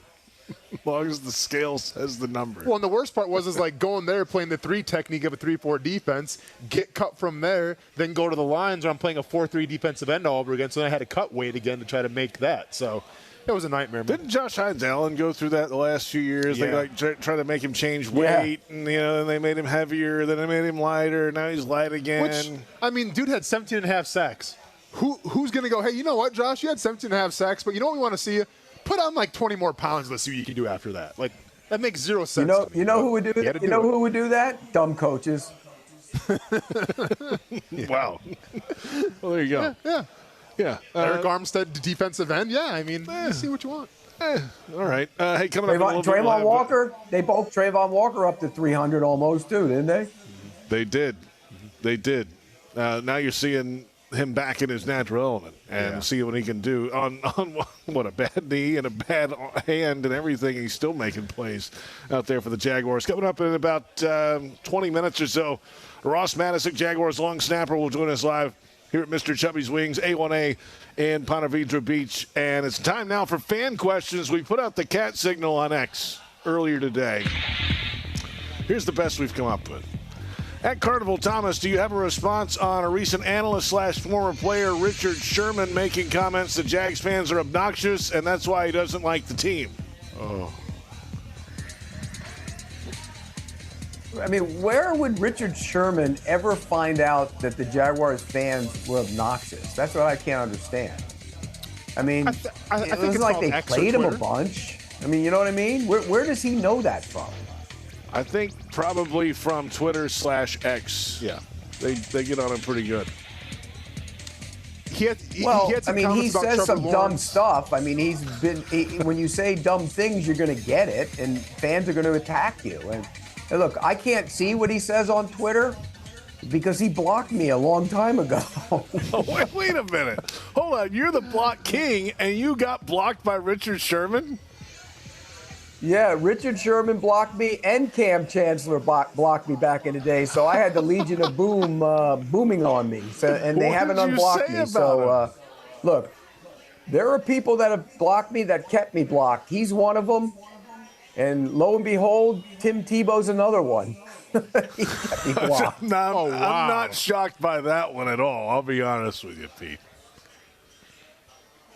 Dang, the Tim Tebow thou shalt not block, I thought. Okay. Yeah, you know why Richard Sherman blocked me? Because back in the day, I put up a clip of him holding, and he didn't like it, so he blocked me. That's the story. That's all it took. So yeah, well, I mean, since then I've gotten into it with him, but you know me, I don't back down. Oh, let's hear it. Come on, you're burying the lead, Pete. Now you've gotten into it with him. Well, I mean, he sent messages through people and intermediaries that he didn't like me. They'd go interview him, and he said, "Send this back," and I don't like that guy, and tell him that, that kind of thing. And I'm like, oh well, that was a while ago. I don't care. So this is what drives me crazy about Richard Sherman, because I have a lot of respect for him as a football player. Sure, right? Like me being Great a player. defensive guy, Great the player. Legion of Boom and everything like that. That was the team you wanted to play on defense, right? Like that looked like so much fun. And I get it. He had the Trevor Lawrence comments, right? And people are trying to hold him accountable and everything. And we know how Jaguars Twitter can be. But he even came out and said, because I read the whole thing today, he even came out and said he's not watching Jaguars games now because he finds the fans obnoxious, right? Well, it's your job to talk about football. And I assume just like playing football, you want to be the best to do it. Like you want to be the best corner. So how are you going to be the best analyst, color commentary, whatever you're trying to be, if you're not even going to watch Jags football because some fans on Twitter made you sad? Like that's like what at what point do you got to go, hey man, it's the internet. Like those things happen. And Richard, once again, I got nothing more respect for him as a player. But if you want to throw a pity party and say, well, fans are being mean to me, here's what you do with that. Step 1, get your cell phone out. Step 2, turn your cell phone off. Step 3, set it and forget it. That's all you got to do, man. Like, it doesn't have to be this big thing. You don't got to go back and forth with people on the internet if you don't want to. Like, the fact that you're letting people that you don't even know in Jacksonville get to you, to the fact you can't even do your job properly and watch games, it's baffling to me, man. Tell him, Austin. It's baffling. Look, it's as a guy who covers the entire league, and I deal with a lot of every fan base out there, no matter what, they're not going to like you for the most part. The Jaguar fans are one of the least obnoxious fan bases that there is. Now, I understand why they might go after him a little bit, because they have an inferiority complex. I mean, that's the reality of it, and rightfully so in a lot of situations.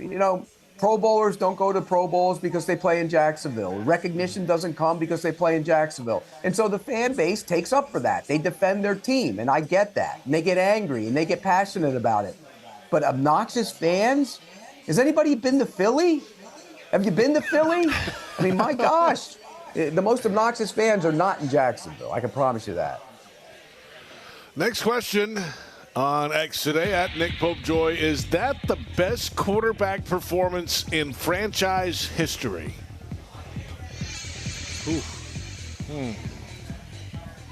I mean, I think what was the yardage number? You got to say it. Yeah, the yardage was not. I can tell you that. It's over 300, but it was not his career best either. So 330 through the air, 136.7 rating, his career best.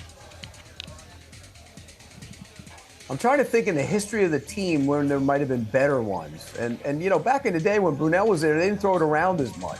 So it's different. That might be. I mean, because coming back in the playoffs against the Chargers was great, but the first half was awful. So it might be. Yeah, I mean, to me, it's all about, and I get yardage is one thing, but you don't give out MVP awards based on who had the most yardage in the year. You give out MVP awards in terms of touchdowns, right? And I'm not sure in terms of I assume that was the Jaguars record for quarterbacks with touchdowns, right? Yeah. It tied the franchise record for passing touchdowns. Yes. Okay, gotcha. But he's the only one to have 6 total touchdowns. And then he had the extra one with the rush. Yeah. So I mean, I think if we're looking at the whole metric of touchdowns, which I think is the end-all be-all, set aside from winning, obviously, I think you have to give it to him. I'm looking at a couple of Blake Bortles games here, Pete. and just statistically, right? 2017, Week 15, home against Houston, blew about 45-7. He was 21 of 29, 326, 3 touchdowns, a 143.7 rating for Blake in that game. Not as good. Right, and then his second-best rating game, he had 5 touchdowns, no interceptions, 67%, 322 through the air, and they lost the game at Tennessee, 42-39 in 2015. But that was he was good close. that day. I remember that game. He was good that day. But yeah, I think this might be it though. This was really clean, and the percentage, like I said, the percentage would be higher if they hadn't had the drops. I mean, there were a couple drops in there, so. I would say this was as good a game at quarterback as you'll see in the NFL. That's how good he was. Next question at Zach Bierman. How much of the success from Trevor the last few weeks is predicated on playing non-playoff caliber teams? Is his current level of play sustainable?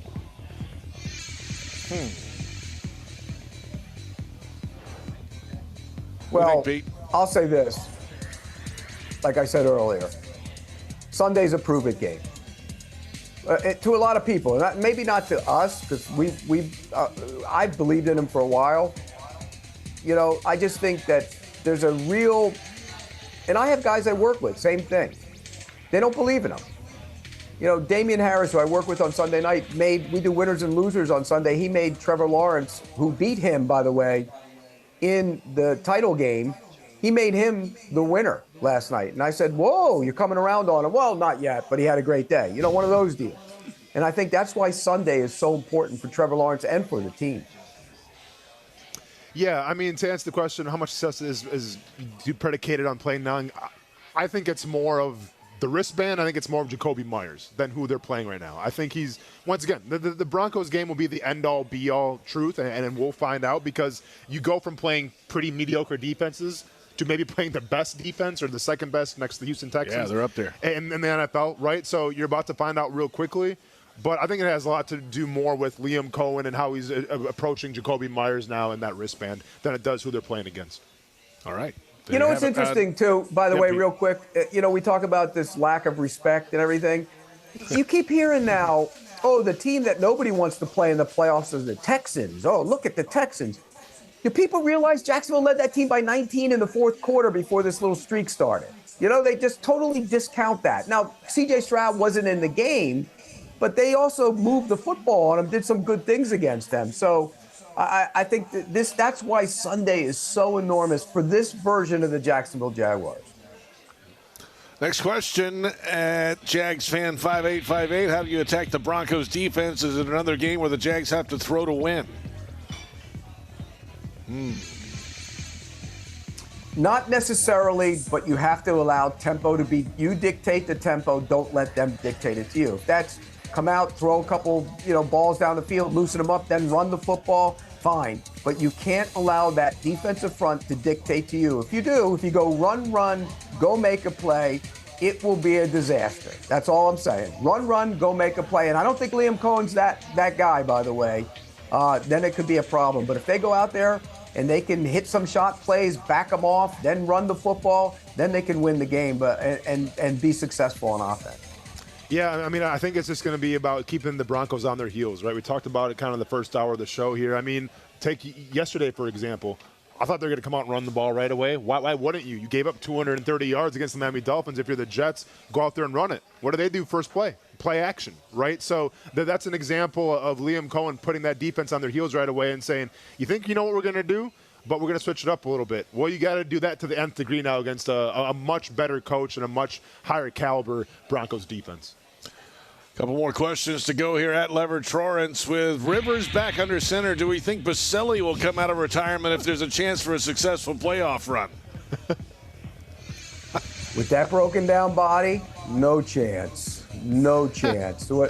I mean, hips and shoulders and everything else, no way. And by he's the way, light right now, too. He's loving what he's doing. He's loving what he's doing right now. There's no chance he would give that up to go play again.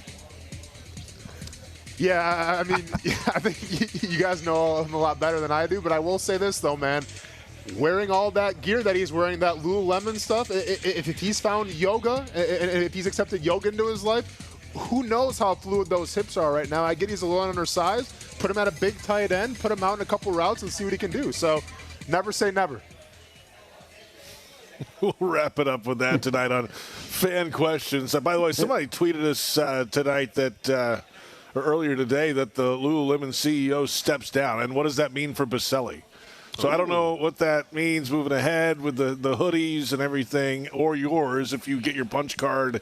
Well, good luck. I mean, I think one would ask the question, too, if they're trying to go in a new direction, because I'm taking a look at this guy right now, and I think Tony Baselli kind of towers over him, so maybe Tony Baselli could kind of fill that role as well as the face of Lululemon, if you will, EVP by day, Lululemon executive by night. Did you see the reason why he stepped down, JP? Did you see what they said? No, what? I think he said it wasn't hip enough or something. I think that was something along those lines. Is that going to deter Tony from wearing Lululemon now? Wow. Or is he just going to continue? Or is he just going to continue to wear what James Gladstone wears? Dang, Lululemon's becoming like Eddie Bauer now. I must have missed that. What's wrong with Eddie Bauer? I think that's what the CEO said. I think, if I'm not mistaken, if you read that, I think that's what he said. Wow. My bad, JP. Did you drive like an Eddie Bauer edition truck or something? Yeah, let's move along. We're back in a moment. Okay, that's enough out of you right now, Austin. PRI Productions, the Southeast full-service event company, has everything you need to bring your next idea to life. Visit PRIProductions.com and learn more. We'll look around the NFL coming up. Ross Madison coming up in about 10, 15 minutes or so, live from Mr. Chubby's Wings in Ponte Vedra Beach. They've got all-you-can-eat wings tonight from 6 to 9 for $18.99 Monday Night Football on over 50 television screens. This is Jaguars Happy Hour, presented by Mr. Chubby's Wings. Mr. Chubby's Wings is a whole lot more than just wings. Craving the ultimate game day experience? Look no further. Swing by Mr. Chubby's and indulge in the biggest and best wings in town, all while soaking up the lively atmosphere with fellow sports fans. With plenty of game day specials and locations on the West Side, Fleming Island, Ponte Vedra Beach, and new this season, Everbank Stadium, they're here for all your game day needs. Mr. Chubby's Wings is a proud partner of the Jacksonville Jaguars. Mr. Chubby's Wings, before the game, after the game, and during the game. Jacksonville's own Dreamfinders Homes, the official home builder of the Jaguars, just scored big, winning 2025 National Builder of the Year. And right now, Dreamfinders is running its best game plan yet, offering winning interest rate incentives and move-in ready homes available today. With 20-plus communities right here in Jacksonville and over 40 across Florida, from Jacksonville to Orlando to Tampa, Dreamfinders Homes is everywhere you want to be. Visit DreamFindersHomes.com and move into your dream home today. Jacksonville builders score big with DL Cabinetry. As the official cabinet supplier of the Jacksonville Jaguars, they offer top quality kitchen and bathroom cabinetry for any project. Enjoy fast turnaround, complimentary design, and great prices. Visit dlcabinetry.com today to learn more and to become a dealer. Limited spots available. DL Cabinetry, the winning choice for builders. It's here that a tiny newborn has the heart surgery needed to save her life. It's here that a first grader learns to speak clearly and confidently. It's here that a 12-year-old athlete builds the strength to run full speed again. It's here at Wolfson Children's Hospital that answers are found, courage is shown, and odds are beaten every day. Wolfson Children's, always here. Visit wolfsonchildrens.com. The stadium bathroom line. It's like TSA and the DMV merged in the waters of rush hour traffic, and you're in it. No closer to the bathroom than you were 5 minutes ago. Just closer to, well, going to the bathroom. You know what actually takes a minute? Pre-ordering an Uber so no one drives impaired after the game. Take a minute, make a plan. Never drive impaired. Go to takeaminutenow.com. From Diageo, Mad, Uber, and the NFL. Please drink responsibly.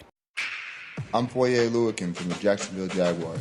Driving distracted or under the influence is dangerous for you, and it's dangerous for everyone on the road around you. Ride with Do Not Disturb. That call, text, or social media message can wait. Choose your music before you turn the ignition. Anytime your eyes are not on the road ahead, you're distracted, so pay attention. Remember, drive high equals DUI. Plan ahead. Have a designated driver or get a ride home. Keep a clear head to see clear ahead, and let's get everyone home safely.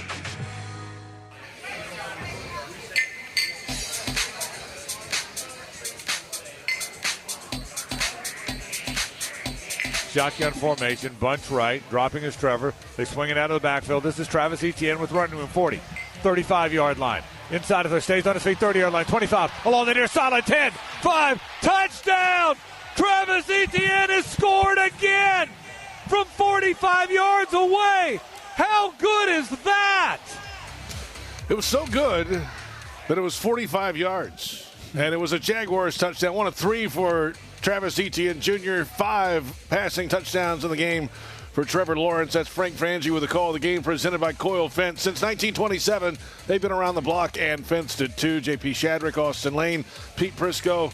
Austin and I are at Ponte Vedra location of Mr. Chubby's Wings. It's all you can eat wings night from 6 to 9 tonight. Monday Night Football on all the big screens. Pete Prisco with us down in South Florida. Ross Madison coming up in just a few minutes. Jaguars long snapper will join us live. Let's get a quick look around the National Football League and touch on some of the games that happened this weekend. Thursday, Falcons over the Buccaneers, 29-28. The NFC South is going to be really tight down the stretch. Of course, Bears blast the Browns 31-3.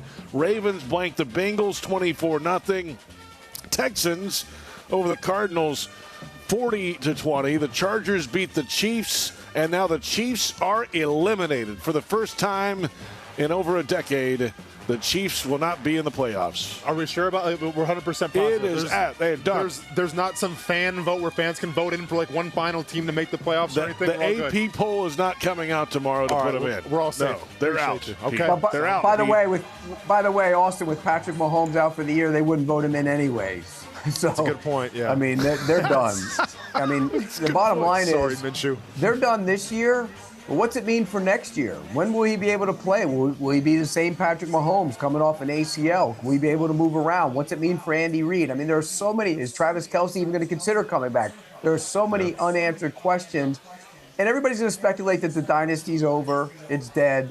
I don't buy that. I don't buy that at all. As long as that guy, I mean, they had 3 offensive linemen who didn't play on Sunday.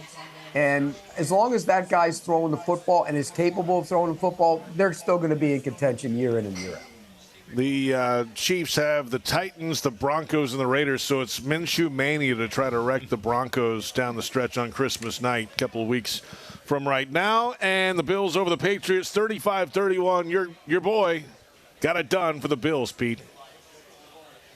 Yeah, and to come back from 21-0 down speaks volumes about the Bills, but it also says something about the Patriots, that they haven't learned how to put your foot on their neck and move on. You winning that game 21-0 at home, you got the kill shot for the division, you got to take it, and they didn't take it. They allowed the Bills to come back. Pete, do you think that the Patriots use that now as a little extra motivation, much like the Jaguars did against Houston, where you're up 21-0? You let it go, you lose the game. Like, does Vrabel use that now going forward to try to win out in the season? Yeah, he will. He's a good coach. He'll use it. But, again, they got a tough turnaround because they play a desperate Ravens team this week at Baltimore. I mean, it's funny. I kind of chuckled last week when you said that, JP, about the number 1 seed. But the way things were playing out late Sunday, if Green Bay had held that lead and Jacksonville had gone in to beat Denver and Baltimore were to beat New England this week, at the end of the week, it could have been Jacksonville with the 1 seed. As crazy as I laughed at you when you said it, but the way things played out, it could have been that. It's not now. It can't happen now, at least not yet, even if Jacksonville wins because of Denver having the game up on them, but it still could happen. Right. And you mocked me, Pete, and that's okay because you mock me all the time. Well, it isn't going to happen, but it could happen. It won't happen, but it could happen. But it could. The Commanders over the Giants, 29-21. They're going to shut down the quarterback the rest of the year. The Eagles over the Raiders, 31-0. Broncos over the Packers, 34-26. Denver getting it done against the Pack. And, boy, here they are as the number 1 seed this week. I mean, 11 straight wins. You can't take it away from them. You just can't. By the way, one thing about Jacksonville, if you win the division, would you rather be the 2 or the 3? And I think that's an easy answer. Because I think if they win the division and you're the 3 seed, you're going to be playing who? Probably Buffalo.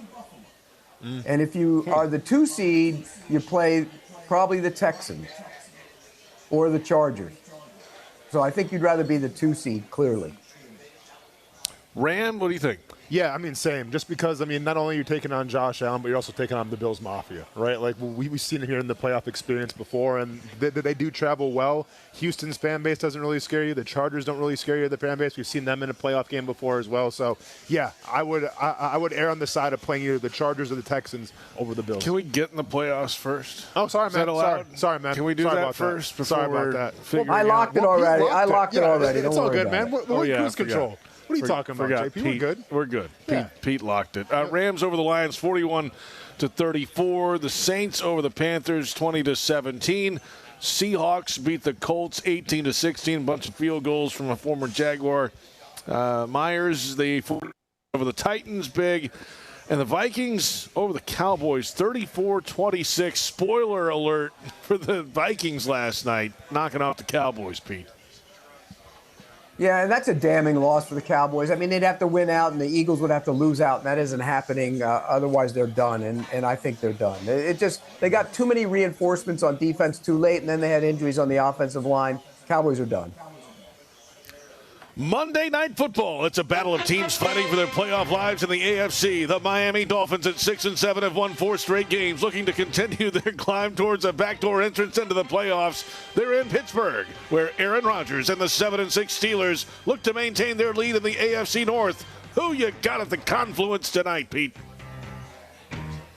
Well, it's going to be 20 degrees, and I think there was snow on the ground, and we know how Miami plays with this version of this team on the road in the cold. I'm taking the Steelers. I think Rodgers found something last week with the deep pass against the Ravens. I think he'll continue that. I'll take Pittsburgh. Yeah, I mean, unless the Miami Dolphins can get a nice, cozy, warm blanket or an Afghan, I'm going to take the Steelers, so go give me the Steelers. Monday night picks are in. That's our look around the National Football League. We'll return with Jaguars long snapper Ross Madison joining us live from Mr. Chubby's Wings, A1A in Ponte Vedra Beach. You can eat wings tonight from 6 to 9 for $18.99. What a deal. It's Jaguars Happy Hour presented by Mr. Chubby's Wings.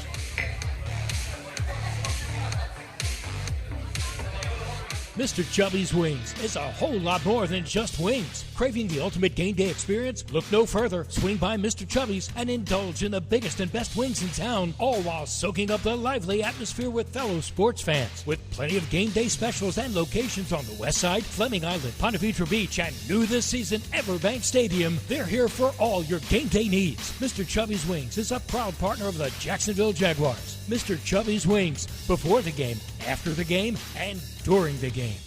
Hey Jags fans, stop dreaming of creating your game day fan cave and build the Jaguars den of your dreams with ZipChair. When it comes to maximum comfort, ZipChair.com is the only place for officially licensed Jaguars recliners, sofas, bar stools, office and gaming chairs, all featuring high quality embroidered Jags logos. Crack open a few cold ones in the comfort of a ZipChair and make your home the place to be on game day. Head over to ZipChair.com and save 20% today. Use code JagsRadio at checkout. ZipChair.com, furniture for fans. Game day means it's time to get loud, get proud, and get real. As a proud partner of the Jacksonville Jaguars, Deep Eddy Vodka brings real flavor made with real ingredients to every tailgate, watch party, and post-game toast. Handcrafted in small batches in Austin, Texas, Deep Eddy Vodka is distilled 10 times and is made with purified Texas water, real fruit juice, and pure cane sugar. Wherever you're cheering on the Jaguars, make every moment a real one with Deep Eddy Vodka, a proud partner of the Jacksonville Jaguars. Please stay drink responsibly. Deep Eddy Vodka is a product of Deep Eddy Distilling Company, Austin, Texas. 35 to 40% alcohol by volume, distilled from corn. My best friend Riley loved going to the beach. She was a great swimmer. Then one day, during a swim meet, she collapsed. She had cancer, Hodgkin lymphoma. She spent months getting care at UF Health. The doctors did so much, even put her in a clinical trial. I wish we could go to the beach right now. But she's working. Out of the water. She's on lifeguard duty. Maybe we'll head out when her shift is done. UF Health. Human progress has no finish line. Chelsea here. Ready to upgrade your windows or patio doors before the new year? During Renewal by Anderson's December sales event, buy one, get one 40% off. And with 0 down, 0 payments, and 0 interest for 18 months, it's never been easier to say yes. Renewal by Anderson's Acclaim Impact windows are built for Florida, designed to help you save on energy bills while keeping your home comfortable year-round. Offer ends December 31st. Restrictions apply. Visit bestwindowsflorida.com. License number CGC 1527613. This holiday, Verizon is giving you incredible gifts and savings you'll enjoy all year. When you switch, you'll get 4 new iPhone 17 Pros. No trade-in needed. That's right. Get 4 lines for just $25 a line and the amazing iPhone 17 Pro for everyone. Save big this holiday. Visit Verizon today. $20 monthly promo credits applied to account over 35 months with a new line on unlimited welcome. In times of congestion, unlimited 5G and 4G LTE may be temporarily slower than other traffic. Domestic data roaming at 2G speeds. Additional terms apply for phone offer. See Verizon.com for details. Welcome back. It is Jaguars Happy Hour. Final moments from Mr. Chubby's Wings. A1A, Ponte Vedra Beach, JP Shadrick, Austin Lane. Pete Prisco is down in South Florida. And Jaguars Happy Hour, our second hour, always presented by Mr. Chubby's Wings. And tonight, it's all-you-can-eat wings. Monday night, 6 to 9 p.m., $18.99. Great deal. Monday Night Football coming up. For 12 years, Dreamfinders has been proud to call themselves the official home builder of the Jacksonville Jaguars. Visit dreamfindershomes.com for all the available inventory. And go Jags. Join now live at Mr. Chubby's Wings in Ponte Vedra, 2023 first-team All-Pro, 2-time Pro Bowl long snapper Ross Madison. Welcome, Ross. How are you? Thank you. Thank you. Quite the intro. I appreciate that. Yeah, man. Great to see you here. Thanks for coming out tonight. It was a heat contest with the wings? Beat the heat. So you got to get 5 of the hottest wings they got. There's no time. Just eat 5 wings, and you got a cup of milk waiting for you afterwards. So there's no waiver to be signed, is there? And some Tums waiting for you as well, hopefully. Wow. JP, you going to do it? No, I'm not going to do it. Are you going to do it, Ross? I am going to compete.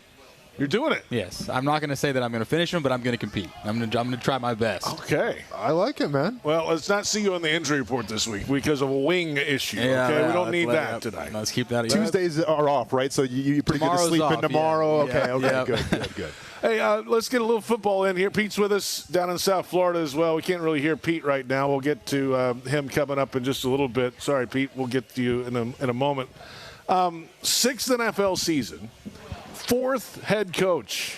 Liam Cohen, year 1. He just turned 40 years of age. You've seen a lot around here. Some good, some not so good. Yeah. How good is this right now for the Jaguars? Fun. It is fun. There's energy in that building. What Liam, Tony, and James all brought to that building is excitement, a lot of energy. Everybody's bought in, and it's just a fun time to be a Jaguar and be in that building for sure. Ross, it seems like you guys make it a habit of playing with a chip on your shoulder. Yeah. How hard was it to go into that Jets game knowing, like, you're supposed to win that game by a lot? Like, where'd you guys find motivation in that game? I think Coach's interview last week when he said, we're disrespected and we're not going to get any respect. I mean, I think that's just kind of the story of the Jaguars, right? Like, I've been here 6 years and we're not going to get respected. And even now, like, we're not even on the TVs. No one's talking about us. And good, right? That's how we kind of want it. We go in there and we play our brand of football and, we execute and we keep this thing rolling and we just create our own momentum and our own energy. Ross Madison with us, Jaguars long snapper. You have a linebacker background in your college career at Baylor, and that's carried over now in the National Football League with your ability down the field. 20 tackles in 91 career games. That brings a different aspect. A lot of guys just snap the ball, and then that's about it. You're bringing a little extra to the group, which is why you're getting these accolades, right? Yeah, I take pride in that. I take pride in trying to make plays downfield, try and help Logan out a little bit. But, we got a great punt team. We got a lot of guys that fly around, and I just want to be a part of it, man. I just want to be a part of the tackles, get in on the action, just have fun with my guys.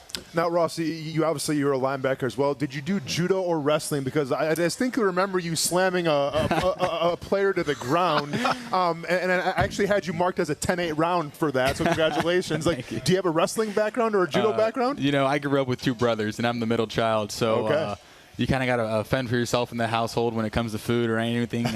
But no background in that. But just going out there and helping my guy out when he needs it. Long snapper Ross Madison with us. Pete Prisco down in South Florida. Pete, what's up?